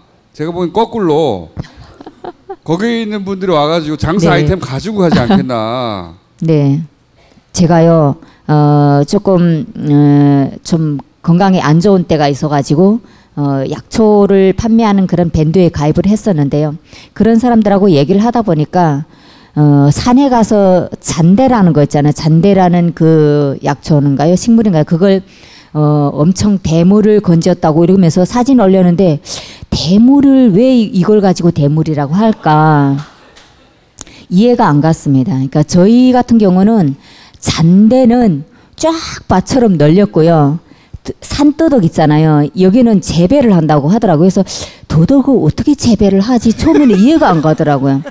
근데 저희 고향 같은 경우는 이제 백두산에 있는 쪽인데요. 더덕밭이 정말 그 밭처럼 쫙 있거든요. 그러니까 그런 지역이 있고 이따금씩 있는 데가 있는데 더덕 같은 경우도 이게 한국에서는 뭐 몇 년 묵은 거다 이렇게 하고 술에다 이렇게 넣어서 이렇게 네 이쁘게 한 곳도 있는데 저희는 그 정도 더덕을 캐면 버려요.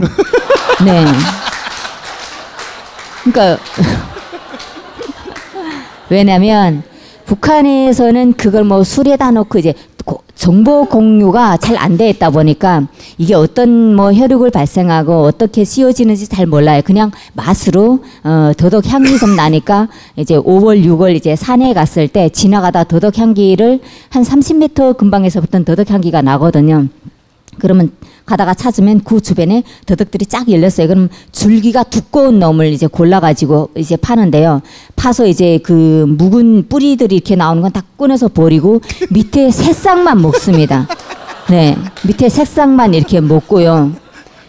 그리고 저희 어머니도 요새 어떤 얘기를 하시냐면 제가 오대산 그 산행을 갔다가 이렇게 말급버섯이라는 걸 이제 하나 주워가지고 왔는데 엄마 이거 우리 불 때던 거지 이러니까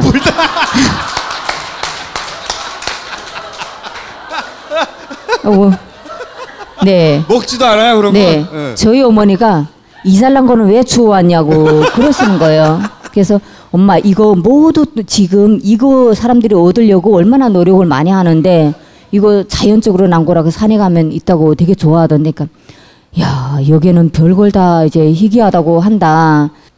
여기에 사람들 이제 경로당에 저희 어머니가 나가시는데 여기에 경로당에 나가니까 여기에는 사실 제가 북한에서는 능쟁이라고 하는데 한국에서는 이름을 다르게 부르더라고요. 제가 기억을 잘 못하는데 북한에서는 사실 그걸 집짐승 먹이 풀로 쓰거든요. 네, 사실. 그런데 여기에서는 나물 대용으로 이제 하시는 거예요. 그래서 우리 엄마가 나는 이해가 안 가는 게 이렇게 잘 사는 나라에서 왜 저 풀을 먹냐고 이렇게 하시더라고요. 그래서 떡다리라는 버섯이 있어요.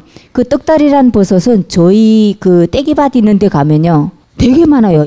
이만한 것도 있거든요.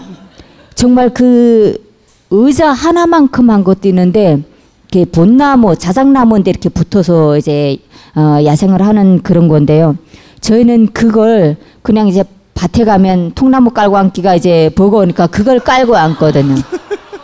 그리고 이제 저희가 감자도 많이 심고 보리 농사도 하니까 그 감자를 가을에 이제 감자 구이를 하잖아요. 그럴 때 이제 나무도 빼고 할 때 그런 거 시끄러운 것들은 이제 다 이제 불에다 넣어서 불태우거든요.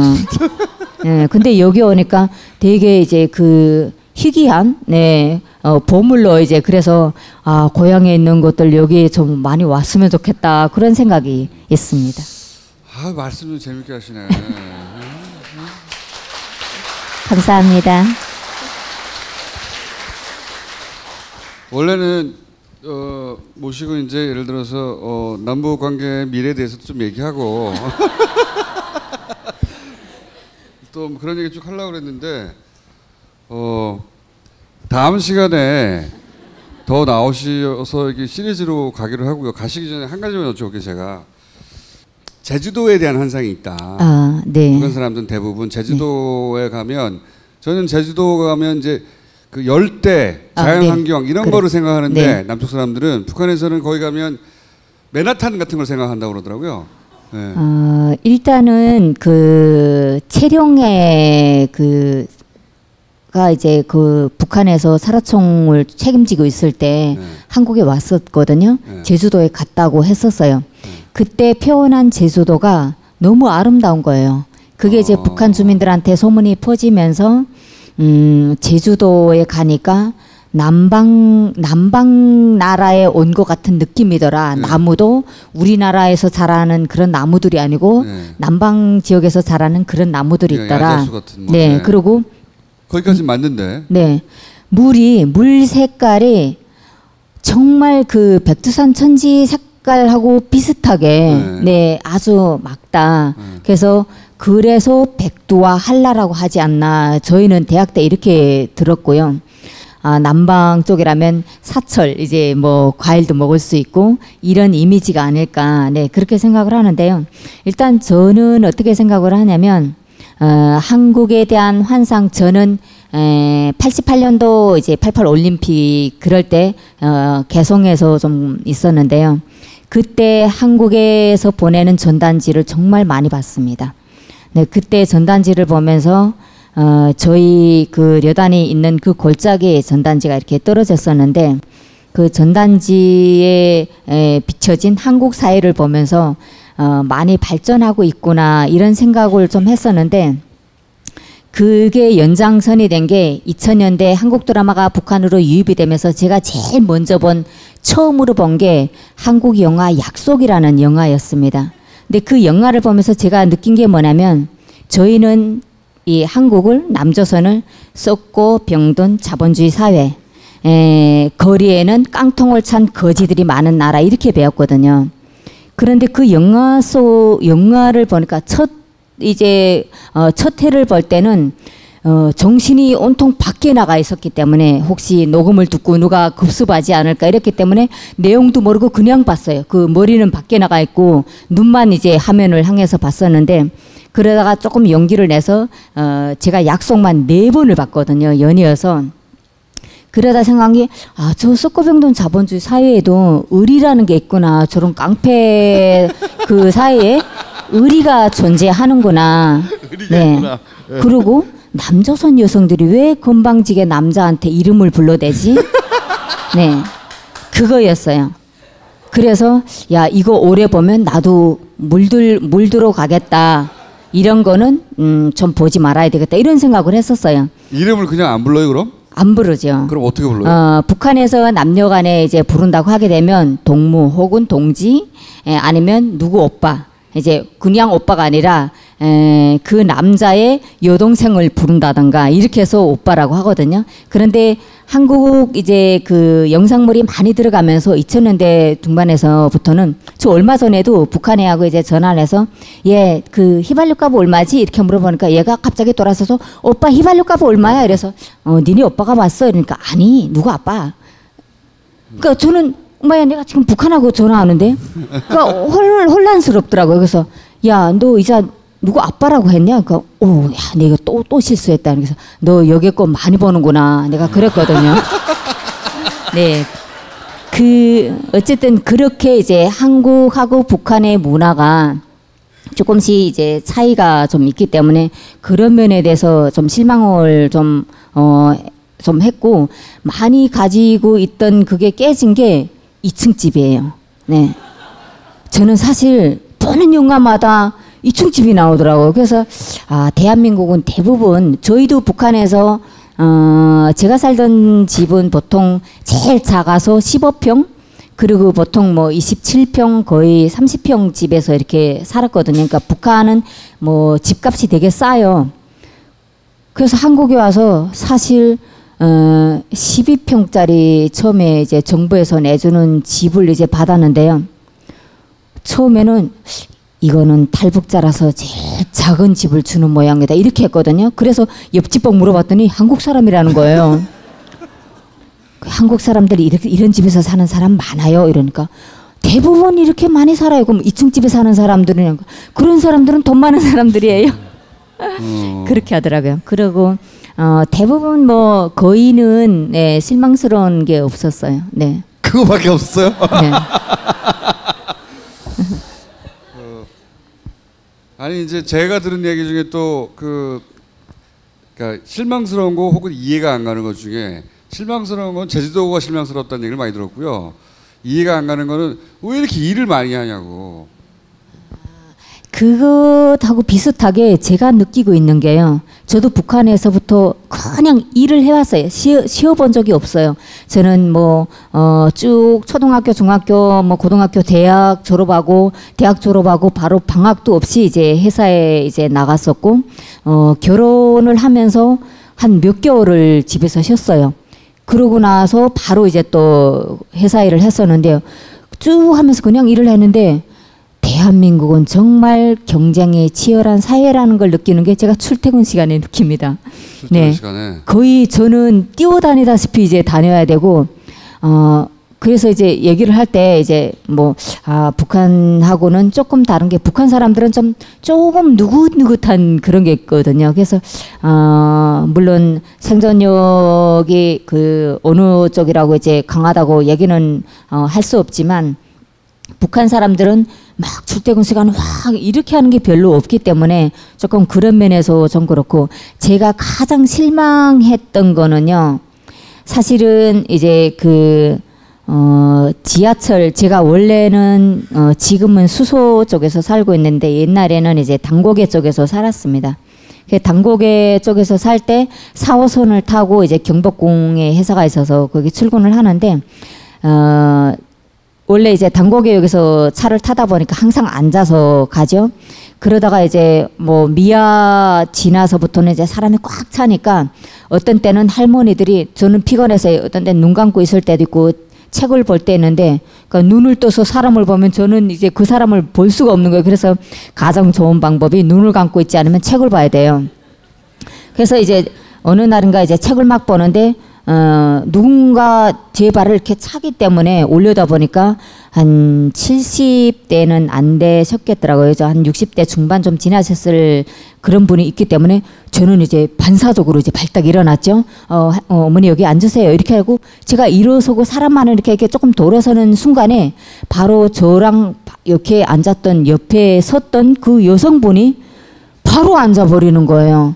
그러니까 제가 그걸 보면서 말을 했거든요. 이제 그 북한 주민들이 조금 직설적인 데가 좀 있어요. 이제 돌아가지 못하고, 저기요, 그쪽에 앉으라고 내가 일어선 게 아니거든요. 그쪽보다는 내가 나이가 더 많을 것 같은데, 이렇게 얘기를 했어요. 그런데 그 여성이 그냥 눈 감아 버리더라고요. 그래서 사실 제가 한국에 와서 어떤 사람들이 가장 잘한 게 무엇이냐 이렇게 물어보면 내가 천주교인이 된 것이다 이렇게 대답을 할 때가 있습니다. 왜냐하면 제가 신앙을 접하지 않고 북한식대로 살았더라면 야 일어나라 이랬을 거예요. 네. 네. 그냥 네 정말 화가 나서 그랬을 거라고 하지만 이 그 아가씨가 앉자마자 눈을 감더라고요. 그래서 그때 무슨 생각이 들었냐면 혹시 아픈 사람일 수도 있겠다. 네. 이해를 했습니다. 네. 그러니까 남쪽 사람들이 훨씬 더 이기적이라는 거죠. 앞으로 자주 좀 나와주셔야 될 것 같아요. 예.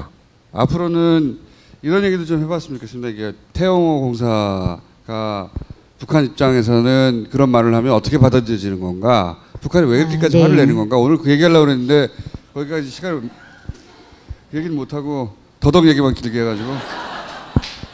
그리고 북한의 언어가 있잖아요.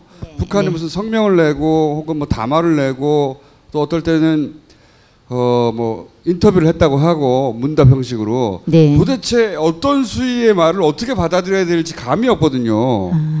그런 얘기도 좀 들어보고 싶고 그런 걸 앞으로 시리즈 좀 해 가겠습니다. 오늘은 여기까지 할게요. 감사합니다. 고맙습니다. 반갑습니다.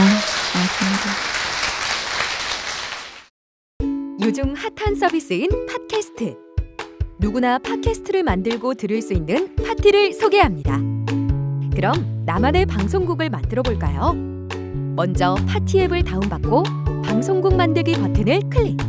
이후 개설하기만 누르면 끝! 정말 간단하죠? 이제 멋지게 편집된 방송을 올려볼까요? 각 항목의 정보를 입력한 후 올리기만 누르면 간편하게 완료! 나만의 스튜디오 파티, 지금 만나보세요. 자, PPL 자, 페루비안 네이처 마고마카 추천 멘트가 이거예요. 부부관계가 소원해지면 더더욱 필요한 마카. 부부들은 소원해지는 게 좋지 않아요? 10년 이상 된 부부를 드시지 마세요. 예. 그 정도가 좋아요. 예. 위험한 식품이네. 요거 재밌어요. 요거 딴지마켓 사랑 7시간 6월 2일 오전 11시부터 오후 6시까지 저도 이날은 꼭 옵니다. 여기세요. 여기랑 2층이랑 3층이랑. 그리고 한국에 알려지지 않은 유럽 제품을 찾아서 유럽에서 딴지마켓에 소개한 유로존. 두 번째로 찾은 것은 올리브 오일입니다. 예. 프로방스 지방에서 찾아냈다고 해요. 예. 이거는 올리브 보관통에 숙성시켰다가 주문이 오면 필요한 만큼만 개별 포장해서 판매한다. 일반적인 올리브 오일이 아니라고 하네요. 예. 졸음운전하면 안 되니까. 엄마 아빠 피로 좀 풀어드릴게요. 운동하기 전 후엔 제트기를 잊지 말라고. 비가 오려나. 공부하는 우리 애들한테도 좋겠는데? 이상 갈등이 그래도 네가 있어서 좀 낫다. 제트기를 엄마 아빠 가져가면 어떨까? 오늘 하루 지친 나를 위해. 정청래 의원을 잠깐만 모시겠습니다. 여러분 안녕하십니까.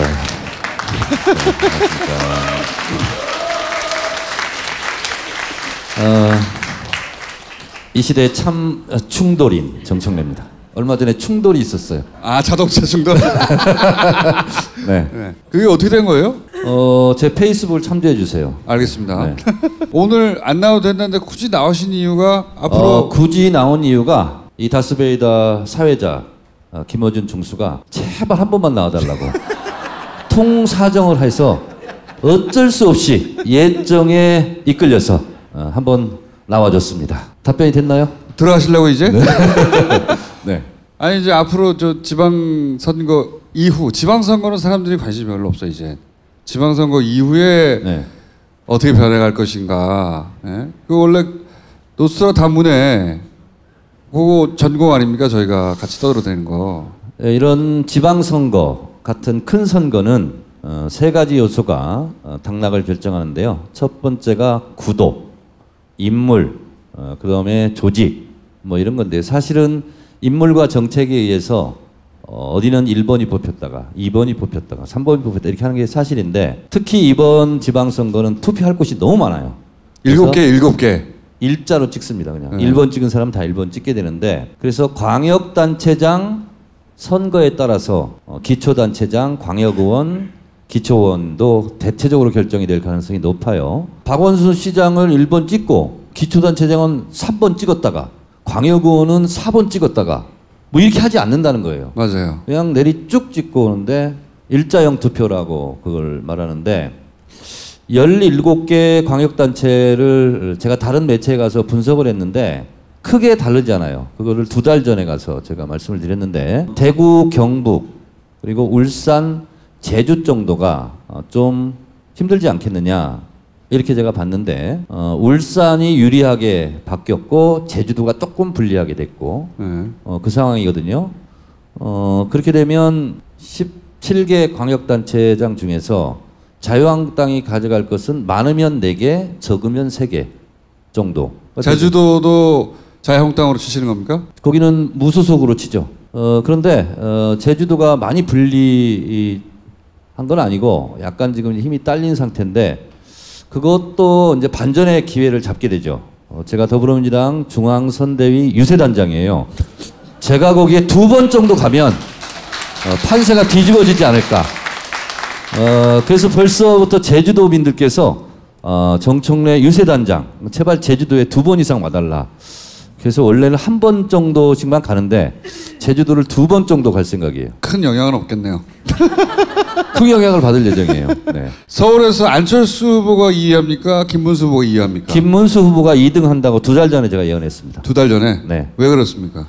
왜 그러냐면 안철수 개인에 대한 개인 프리미엄이 일단 없어졌고 개인에게 매력 포인트가 없어요. 득표 요인이. 아니 길 다니면 몇백 미터 가는데 30분 걸릴 정도로 사진을 찍는 사람 많다고 그러는데. 안 될 사람이지만 얼굴이나 보자 이럴 수 있는데 왜 제가 그렇게 예언을 했냐면 보통 기초의원, 광역의원, 그다음에 시장, 군수, 구청장 이렇게 이제 가는데요.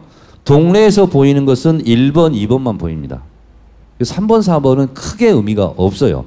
아주 특출난 후보가 나오면 3번을 찍고 이렇게 되는데 그래서 밑뿌리 받쳐줄 조직적인 힘이 대단히 미약합니다.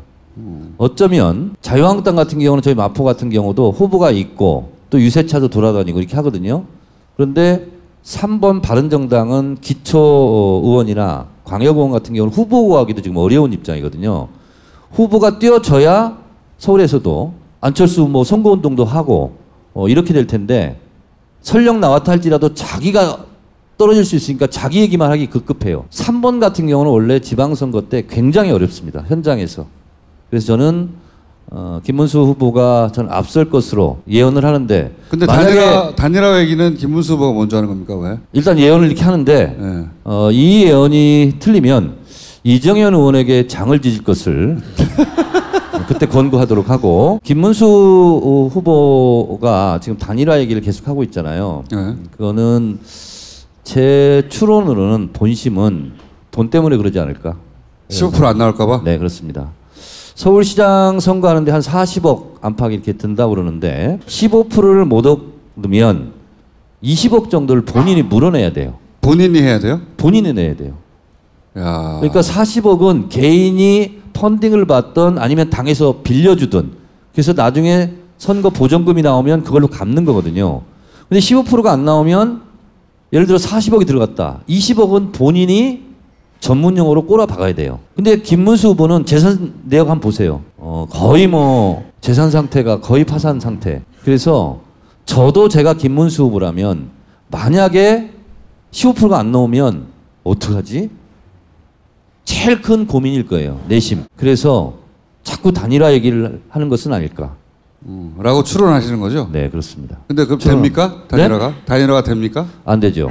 근데 이제 안철수 후보는 그래도 돈이 많잖아요. 한 2천억 가까이 된다고 그러는데 뭐 40억, 20억 내면 되지 뭐 그 껌값인데 뭐.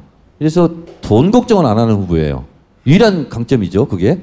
유일한 강점. 네. 근데 김문수 후보는 걱정돼요, 그게. 그래서 만약에 단일화를 해서 본인이 단일 후보로 되면 15% 넘으니까 한숨을 안심을 할 거고 만약에 안 돼서 들어가더라도 겉으로는 굉장히 아쉬운 표정을 짓지만 속으로는 화장실 가서 웃지 않을까 그런 생각을 합니다. 이 예리한 분석에 대해서 어떻게 생각하세요? 안 모셔도 될 뻔했다는 생각을 합니다. 네. 그러면 지방선거 이후에는 그 바른미래당하고 자유한국당은 어떻게 되는 거예요? 어떻게 보십니까? 우리가 이제 앞으로 오늘은 시간이 없어서 못하는데 노스트라다문에 정당은 여야가 있고 찬반이 있고 그리고 진보와 보수 있죠. 물론 보수도 가짜 보수지만 그렇게 원래 양 진영으로 양당체로 가는 게 지극히 정상적이에요. 미국 같은 경우도 민주, 공화 이렇게 나누는 거죠. 근데 그거에 대한 대표 선수는 더불어민주당과 자유한국당입니다. 그런데 지방선거 이후에 자유한국당보다는 바른미래당이나 민주평화당이 더 폭망할 거라고요. 그러면 저는 예상하기에 당의 간판을 달고 그 다음 바로 1년 6개월 앞으로 닥친 총선을 어떻게 치를 것인가. 근데 당대당이 통합하거나 분당하거나 이런 경우는 굉장히 복잡해요. 그래서 저는 자유한국당은 그래도 비빌 어덕이 있는데 3번당, 4번당, 바른미래당과 민주평화당은 아마 소속 정당에서 탈당해서 무소속으로 국회의원들이 남아있는 상태를 유지하면서 호시탐탐 자유한국당으로 재입당하거나 아니면 민주당으로 기회를 봐서 입당하거나 이런 암중모색을 할 것으로 해서 사실상 3번당과 4번당은 존재 하나 무의미한 상태로 유지될 가능성이 있다. 안철수 후보가 2등 하면요? 그러기는 어려울 겁니다. 2등 하면은? 2등 해도 의미가 없죠. 왜냐하면 1등과 2등의 격차가 너무 크게 벌어질 것이기 때문에 큰 의미는 없어요. 저는 안철수 후보가 2위 하면은 좀 달라질 거라고 보는데. 김어준 총수가 저한테 말을 안 해도 저 얘기를 하는 이유는 2등을 하게 되면 그래도 보수 진영의 차기 대권 주자 대표성을 띠지 않겠느냐 이렇게 얘기를 할 텐데 2번과 3번과 2번, 3번이지 합쳐서 더불어민주당의 어떤 대권 주자가 있다면 한번 승부를 해볼 만하다라고 말할 때는 지금 김총수가 차마 얘기하지 못한 그 분석이 의미가 있을 텐데 그런 의미를 갖기에는 미미한 득표력일 것이다. 알겠습니다. 여기까지 다 얘기를 듣고 다 편집하는 것으로 제가 이제 판도라 나가서 이렇게 저렇게 남북관계, 북미관계, 한반도 평화를 해설을 하고 그러는데 제일 디테일한 문제가 뭐냐면 서부 영화를 보면 총을 저렇게 겨누고 있잖아. 총을 빼가지고 너 먼저 내려. 아니 너 먼저 내려. 지금 이러고 있는 형국이에요. 이걸 어떻게 빼든 총을 동시에 내리게 할 건가. 이게 굉장히 기술적으로 디테일하게 중요합니다. 근데 이거는 서로 간의 신뢰가 있을 수가 없어요. 왜냐하면 서로 죽이겠다고 겨눴는데 내가 0.001초라도 먼저 내려 내가 죽을 수 있거든요. 그만큼 김정은 위원장으로서는 더더욱 생사가 걸린 문제입니다. 그러니까 동시에 내리는 게 답이에요. 어떻게 동시에 내리게 할 건가. 그게 외교 기술이고 전략이고 거기에 모든 것이 다 달려있다. 다른 거 없어요. 이게 굉장히 외교적 용어라든가 복잡한 얘기 할 필요 없어요. 딱 그거 그것만입니다. 그랬을 때 문재인 대통령은 어떤 역할을 할 것이고 시진핑은 어떤 역할을 할 것인가. 저는 어쩌면 유엔 사무총장이 나서야 되는 상황이 올 수도 있겠다. 김어준 총수가 이런 상상력을 한 번도 해본 적이 없기 때문에 깊은 감동을 받으면서 저를 지그시 쳐다보고 있습니다. 그 답은 괜히 불렀다 생각하면서 그 답은 제가 판도라에서 해답을 아니 여기 나온 사람들 이제 방송을 하나씩 있어가지고 네. 주진이도 스트레이트로 보라니 의원님은 판도라를 보라고 그러고 여기 그것 때문에 나왔어요. 그래서 저는 물러가고요. 제 다음에 오실 게스트는 본격 직장인 드라마 공생 대리운전 편. 부장님 가볍게 한잔 하시죠. 나 차 가져왔는데. 아유 착한 콜 대리운전이 있잖아요. 부를 때마다 500원이 기부되는 착한 콜. 딴지가 기부 내역을 검증한 착한 콜 1800-9998 대리운전도 믿고 맡기세요. 꽃배달은 1800-9222 퀵서비스는 1800-9668로 착한 콜 하실 수 있습니다. 2007년 노무현 대통령 때 김정일 위원장과 정상회담을 할 때 노무현 대통령 왼편에 앉으셔서 그 정상회담을 사회를 보시고 그리고 통일부 장관으로서 역할을 다 하시고 지금 경기도 교육감으로 다시 재선에 도전하시는 이 시대의 참 통일교육감 이재정 교육감이 나오시겠습니다. 교육감님 나와주세요. 네, 여러분 안녕하세요. 네, 반갑습니다. 네, 반갑습니다. 저희가 후보를 한 분씩 부르고 있거든요, 매주. 근데 이제 교육감은 관심도 너무 떨어져가지고 하기는 도지사도 관심이 없는데 시장도 관심이 없고 교육감 선거가 있다는 것도 몰라요, 사람들이. 있는지 없는지 잘 몰라요, 사람들한테. 네, 있는 것도 네. 모르고 더 문제가 뭐냐. 교육감은 번호가 없습니다. 번호가 있을 때는 유리한데 이름만 있기 때문에 불리해요. 그리고 첫 번째 있는 사람이 의뢰 예를 들어서 민주당이겠거니 두 번째 있는 사람이 의뢰 자유당이겠거니 이렇게 찍을 수 있어요. 얼마든지. 더군다나 7개, 8개가 되니까 1번 쭉 찍다가 사람 이름 봐야 되잖아요. 그때 주춤하다가 기억이 안 나면 1번이겠거니 2번이겠거니 할 수 있습니다. 네, 실제로 지난번 선거에도 보면 지역적으로 그런 결과가 나온 데가 있습니다. 그러니까 잘 모르면 그냥 1번 찍고 첫 번째. 그냥 지나가는 거죠. 첫 번째. 네. 첫 번째 이름이 안 올라올 수도 있지 않습니까? 후보 숫자에 따라서. 돌아가요. 이름이. 그러니까 돌아가요. 네, 그냥 돌아가기 때문에 이제 선거구의 투표구마다 돌아갑니다. 그러니까 1번 있던 사람이 다음에 2번이 되고 그 다음에 3번 되고 이렇게 돌아가기 때문에 실제로 어느 위치에 있는지도 확인하기가 어려운 거죠. 그 이름 알지 않으면 못 뽑아요. 누군지 모르는 채 누군지 모르면 어떻게 찍겠어요? 자기가 지지하는 정당 번호표 찍게 돼 있습니다. 근데 그게 겹쳐가지고 태극기 부대 후보가 당선될 수 있어요. 그런 시스템이에요 지금. 그래서 제가 보기에는 제일 불리한 게 교육감 선거입니다 지금. 우리가 2010년부터 이제 본격적으로 주민 직선의 교육감 선거를 하기 시작합니다. 그때 2010년에 했을 때 17명 가운데 흔히 우리가 얘기하는 진보 교육감이 5명 됐습니다. 그래서 정말 이건 뭐 아주 약체였죠. 그러다 2014년도 선거를 할 때 17명 가운데 진보 교육감이 무려 13명이 됐습니다. 그 사실 교육 권력을 이 진보 세력들이 가져온 첫 사례입니다. 첫 사례죠. 네. 근데 그때는 그 교육감 후보들이 잘한 게 아니라 교육감 선거가 중요하다. 진보 교육감은 거의 대부분 단일화됐다. 보수 후보들은 갈라져 있다. 근데 그게 전략이었거든요, 그때. 왜 전략이라고 제가 말하냐면 그 당시 한나라당은 머리를 썼어요. 어떻게 머리를 썼냐면 어차피 번호가 없다. 교육감에는. 그러니까 후보 한 3명 정도 내가지고 확률을 높이면 이긴다고 생각한 거예요. 후보가 4명이에요. 진보 교육감 한 사람이에요. 어차피 번호 없어요. 이름 잘 몰라요. 그러면 보수 후보 한 3명 정도 나오고 진보 후보 1명 있으면 어차피 모르는 거기 때문에 확률이 더 높다고 생각한 거예요. 그 단일화도 안 했어요. 그쪽은. 지난번에는 4.16 세월호 비극이 있었기 때문에 그때 그 비극을 맛보면서 사람들이 다 와 이제 교육이 정말 바뀌어야 되지 않겠느냐 이런 아주 심각한 그 위기의식 같은 게 있었습니다. 그러니까 실제로 교육감을 생각할 때 누구야? 다시 한번 본 점도 없잖아 있습니다. 게다가 또 후보 중에 서울에서 미안하다 생각나십니까? 그래서 화제도 됐다고요. 인물 대결로. 그 양반이 앞서가다가 미안하다 이거 뒤집혔거든요. 그 유명한 사건. 그래서 교육감 자체에 대한 관심도도 대단히 높았어요. 지금은 그렇게 다 없어졌어요. 이름도 기억 못해요. 경기도민한테 지금 경기도 교육감 이름 뭔지 알아? 현직? 많은 사람이 그 교육감님을 투표한 사람도 잊어버렸을 거예요. 가능하면 제 이름을 좀 많이 불러주시면.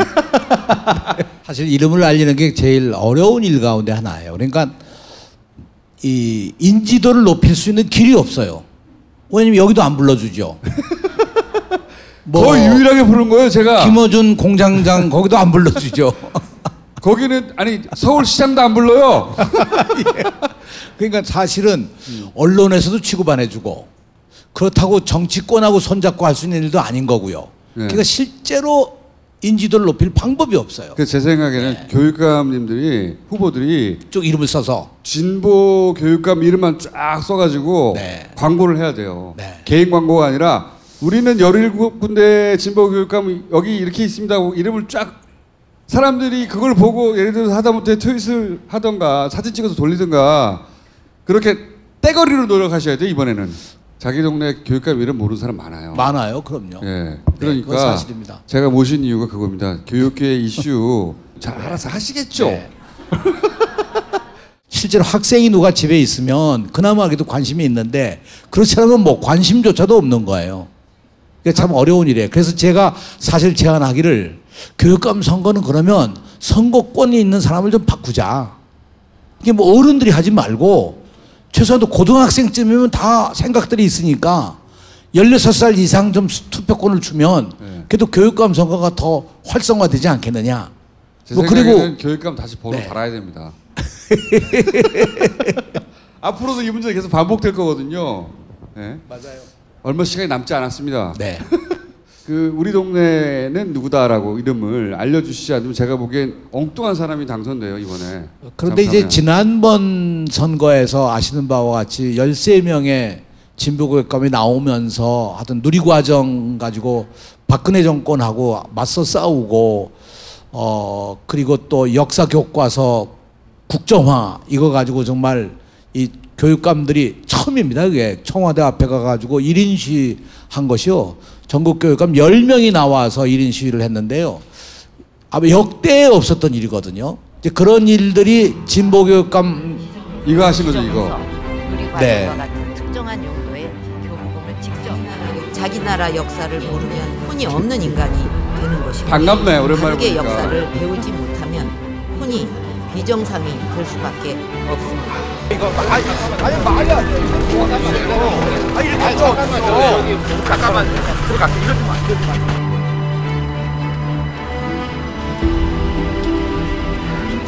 대한민국의 미래를 짊어질 아이들을 볼모로 폭탄 돌리기만 되풀이하고 있는 것입니다.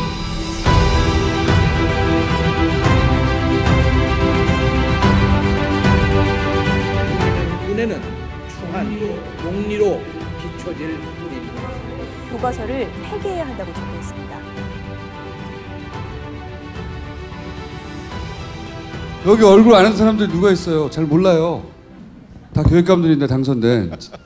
그러니까 굉장히 심각하게 교육감끼리 모여서 생각하셔야 돼요. 제가 보기에는 12명, 13명이 아니라 절반으로 줄어들 수도 있습니다. 지금 환경에서는. 관심도 없죠? 누군지도 모르죠? 하는지도 모르죠? 투표장에 가서 교육감도 있네? 이름이 모르는 거예요. 아무리 생각해도 이름 기억이 안 나요. 그리고 거기 들어가서 스마트폰으로 이거 못 하잖아요. 찾아보지도 못해. 그러니까 전혀 엉뚱한 사람이 당선될 가능성이 그 어느 때보다 높다.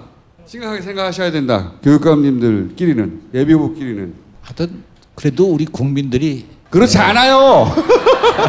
국민들 바빠요 지금. 국민들이 현명하니까. 네. 그거 꼭 하셔야 됩니다. 네. 네. 그래서 뭐 보내주세요. 저희도 다음 편에다가 이름을 쭉 띠로 넣든 할 테니까 만들어서. 네, 한번 해보십시다. 네. 해가지고 광고를 해도 만약에 뭐 라디오 광고를 해도 이름 다 집어넣어서 하셔야 돼요. 물론이죠. 하게 되면 전국적으로 17 이 사람이 진보 교육가입니다. 교육을 지킬 사람들이다. 미래의 희망을 만들 사람이다. 뭐 그런 걸로 우리가 공동 정선을 펴서 전국적으로 어벤져스 17명 이렇게 해가지고 17명. 너무 많나 어벤져스가? 교육감님도 재선 안 될 수 있어요. 우리 망하는 건 좋은데 대한민국 교육이 망하니까 문제가 되는 거죠, 그죠? 그러니까요. 네, 심각하게 고민해 보겠습니다. 진짜 심각하게 생각하셔야 돼요. 제가 굳이 교육감님을 모신 전략이 필요해요. 모신 이유가 아무도 왜 이걸 신경 안 쓸까? 틀림없이 그렇게 될 것 같은데 잘못하면 이렇게 걱정이 많아 씨발. 나오신 김에 전 통일부 장관으로서 최근에 사이가 좀 울퉁불퉁했잖아요. 북한하고. 거기에 뭐 여러 가지 이유를 들었잖아요. 태영 공사 얘기도 하고 대북 전단 얘기도 하고 그다음에 뭐 그 군사훈련에 왜 갑자기 전략자산이 들어오냐 이 얘기도 하고 북한이 그게 일부러 그러는 거다. 밀당하는 거다. 뭐 미국의 소식을 전해달라고 하는 거다. 그런 측면이 없지 않겠으나 우리 그 남한 당국의 예를 들어 뭐 통일부나 뭐 국방부나 이런 데서 뭔가 좀 안일하게 한 거 있지 않습니까 혹시 보시기에? 제가 보기에 판문점 선언이 그야말로 역사적인 문서 아니에요, 그죠? 네. 근데 그 역사적인 문서의 그 두 번째 2항에 보면 어떤 서로 간의 어떤 적대적 관계라든가 이런 어떤 그런 관계를 해소하기 위해서 노력을 하는 거죠. 그래서 일체 적대적 행위 하지 않는다. 일체 적대적 행위를 하지 않는다. 그것이 굉장히 중요한 결정이거든요, 사실은. 그래서 뭐 확성기도 없애고 뭐 어떻든 간에 이 전단 뿌리는 것도 좀 막아 나가고 다 그런 건 했지만 결국은 저는 이 문제가 그렇게 너무 심각하게 생각을 좀 안 한 것이 아닌가. 내부에서 각 부처의 손발이 맞지 않았다는 점이 우선 난 이해가 되고요.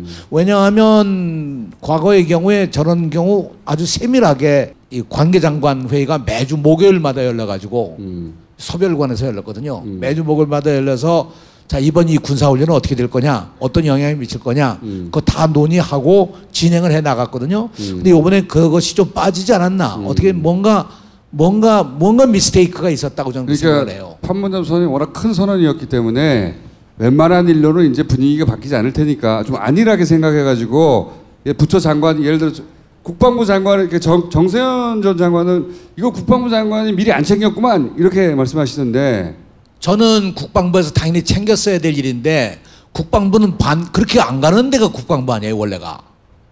군사훈련 하는 데가 국방부지 군사훈련을 막는 데는 아니거든요 사실은. 그런 의미에서 판문점 선언이 있은 다음에 첫 번에 일어난 이 군사훈련을 보고 야 이건 안 되겠다. 이건 정말 뭐 세게 질르지 않으면 이건 정말 앞으로도 어떻게 될지 모르겠다는 북한이 그런 위기의식이 있었지 않았을까. 네. 국방부에서 잘못한 거죠. 국방부 전 잘못했다고 생각합니다. 안일하게 생각한 거죠. 안일하게 생각한 거고 이거는 판문점 선언이라는 데 대한 각 부처가 다 의무감을 가지고 어떻게 대처해야 할 거냐는 것을 세심하게 실행 파일을 만들어서 대비를 했었어야 옳은 거죠. 문재인 대통령 혼자 이거 할 수 다 없는 거 아닙니까? 그럼요. 당연히. 각 부처가 왜 있어요? 전문가들이 모여 앉아서 그런 데 대한 대처를 해나가는 거죠. 예를 들어서 태영호 공사가 인터뷰하는 것에 대해서 북한이 우리도 그걸 막을 수 없다는 건 알잖아요. 그렇죠? 대북 전단 뿌리는 사람들을 다 체포해가지고 집어넣을 수 없다는 것도 북한은 알긴 알지 않습니까? 그럼요. 다 아는 문제인데 태영호 씨에 대한 얘기도 저게 나오면 저것이 과거에 판문점 선언 이전의 얘기와 이후에 저런 얘기를 해가지고 방송에 타는 것과는 전 다르다고 생각해요. 그러니까 정부 측에서 뭔가 표명을 했었어야 되는 거죠. 거기에 대해서. 당연히 표명을 하고 하다못해 민주당에서 튀어나온다든가. 그렇죠. 지금은 그런 인터뷰를 할 시기가 아니라고 치고 나온다든가. 왜 가만히 냅두냐 이런 거죠. 네. 근데 그런 데 대한 게 제대로 대응이 안 된 것이 나는 오히려 이런 초기에 이런 사태가 일어난 것이 오히려 약이 될 수 있는 게 아닌가 그렇게 생각해요. 북한은 사실은 생각해 보시면 우리는 지금 포기하는 게 별로 없어요. 북한은 자기들을 지켜주려고 줄 거라고 믿었던 핵을 포기하는 거거든요. 굉장히 큰 위험한 결정을 하는 거예요. 예민하잖아요. 예민하면 북한만큼 예민할 수는 없어도 북한이 엄청나게 예민하다는 건 우리가 생각해 줘야 되는 거 아닙니까? 그거를 세심하게 지금 못했다 이런 거죠. 한마디로. 가령 우리가 이제 입장을 바꿔놓고 가령 북한 측에서 소련과 함께 중국과 함께 힘을 모아가지고 B-52가 아니라 C-52를 날려서 날아왔다. 그런 경우에 우리가 어떻게 되겠습니까? 조중동 가만히 있겠어요? 조선 TV가 가만히 있겠어요? 난리 나는 거죠. 그러니까 이건 사실상 조선 TV가 아니라 TV 조선입니다. 조선 TV는 북한에 있고요. 난리가 나겠죠. 예. 제가 본 일이 없어가지고 보실 필요까지는 없는데. 네. 예. 난리가 났겠죠. 네, 그러니까 이것이 우리가 역지사지해서 생각해 보면 정말 저는 판문점 선언이라는 게 굉장히 소중하니까 이걸 이행해 가기 위한 각 부처의 세심한 검토와 이행 프로그램들을 잘 만들어서 저는 그 길로 가는 노력을 해야 된다고 생각해요. 특히 6월 12일 북미 정상회담 이전에는 정말 세심한 체크가 있어야 되고 그런 것들을 잘 정비해 나가지 않으면 사실 우리가 원하는 종전 평화체제 이게 그렇게 쉬운 일이 아닙니다. 그러니까요. 저는 당장 오늘 그래도 풍계리 핵 시설 폭파하는 현장에 우리 기자들이 뒤늦게라도 가게 된 게 정말 너무 다행스러운 일이고요. 나는 이번 이 결정에 대해서 북한이 정말 이해심을 가지고 한 것이 아닌가. 그러니까 우리가 특별히 더 그 이후로 잘한 건 없어요. 생각해 보면 그렇다고 예를 들어 남한 당국이 이러이러한 점들은 유감으로 생각하고 이게 이제 체제 대 체제이기 때문에 함부로 사과하고 함부로 할 수 없는 거거든요. 그래서 북한이 화나는 건 이해하지만 그렇다고 B-52가 미리 통보도 없이 와가지고 미안해 이럴 수 없는 거 아닙니까? 네? 그렇죠. 이 문제는 무슨 그런 사과를 할 문제가 아니죠. 군사훈련이라고 하는 것은 아주 면밀한 계획과 준비와 그리고 그 목표가 있기 때문에 이제까지 가령 한반도에서 이루어지는 한미 군사훈련이라는 건 목표가 딱 하나입니다. 북한을 어떻게 핵 공격을 해서 이 핵전쟁에 대비하는 거냐, 핵 공격을 막아내는 거냐, 핵 공격을 어떻게 할 거냐, 이게 사실 둘이 서로 잘 구별하기가 어려운 대목이죠. 북한을 핵으로 공격하는 연습이 B-52가 핵실을 다루는 비행기 아닙니까? 예. 그 북한 기급하는 건 당연한 거예요. 특히 부시가 벙커버스터라고 하는 이 소형 핵무기 개발한 것이 북한의 지하가 있으니까 지하 60m, 80m까지 폭탄이 파고 들어가서 그걸 파괴시키는 그걸 개발한 거 아니겠습니까? 부시 대통령이 당시에 국제법이 있었던 그런 어떤 핵 문제에 대한 원칙을 깬 거죠. 그럼에도 불구하고 참 그게 전적으로 뭐 북한을 공격하기 위한 목표였었거든요. 그러니까 북으로서는 사실상 이번 군사훈련이라는 걸 그렇게 그냥 아무 일도 없었던 듯 지나갈 수는 없는 거고, 당연히 저는 북한이 저런 조치를 취했던 것이고, 이에 대한 우리 측 대응도 좀 미흡했다고 생각해요. 그 이후로도. 네. 이후로. 네. 아니면 특별히 대응할 방법이 또 없는 거죠 지금. 그래서 이런 일이 다시는 있으면 안 된다는 말씀이신 거죠? 다시 있으면 안 됩니다. 근데 제가 보기에는 북한은 이번에 아무튼 그 의지가 대단하게 가지고 있다고 생각해요. 과거와는 다르다고 생각합니다. 유형이 다른 네. 리더예요 보니까. 제가 만난 김정일과 전혀 다릅니다. 실제로 제가 돌이켜보면 노무현 대통령이 정상회담 마치고 백화원에서 떠나 나올 때, 나오면서 이제 우리는 그때 뒤늦게 마지막 순서가 이 기념식수 하는 것이었습니다.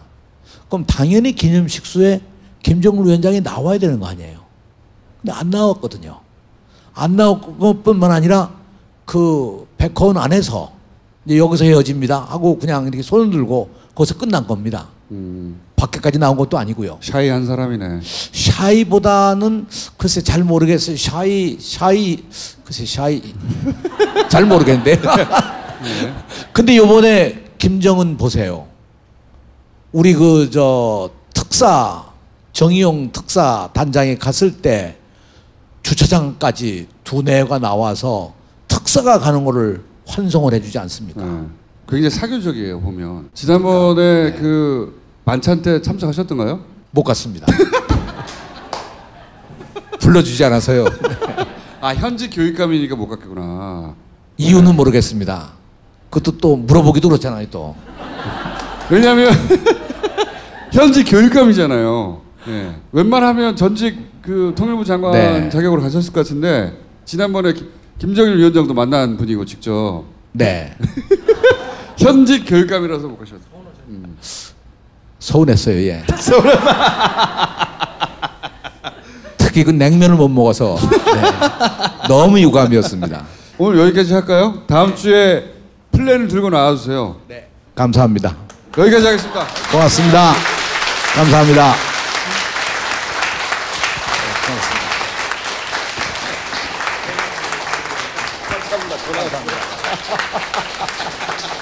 조윤현 교육감, 모르는 사람 많습니다. 얼굴 봐도 누군지 모르고 이름 들어도 모르는 사람 많아요. 근데 다른 지역은 어떻겠어요? 서울, 경기 가장 큰 데도 이런데. 안녕.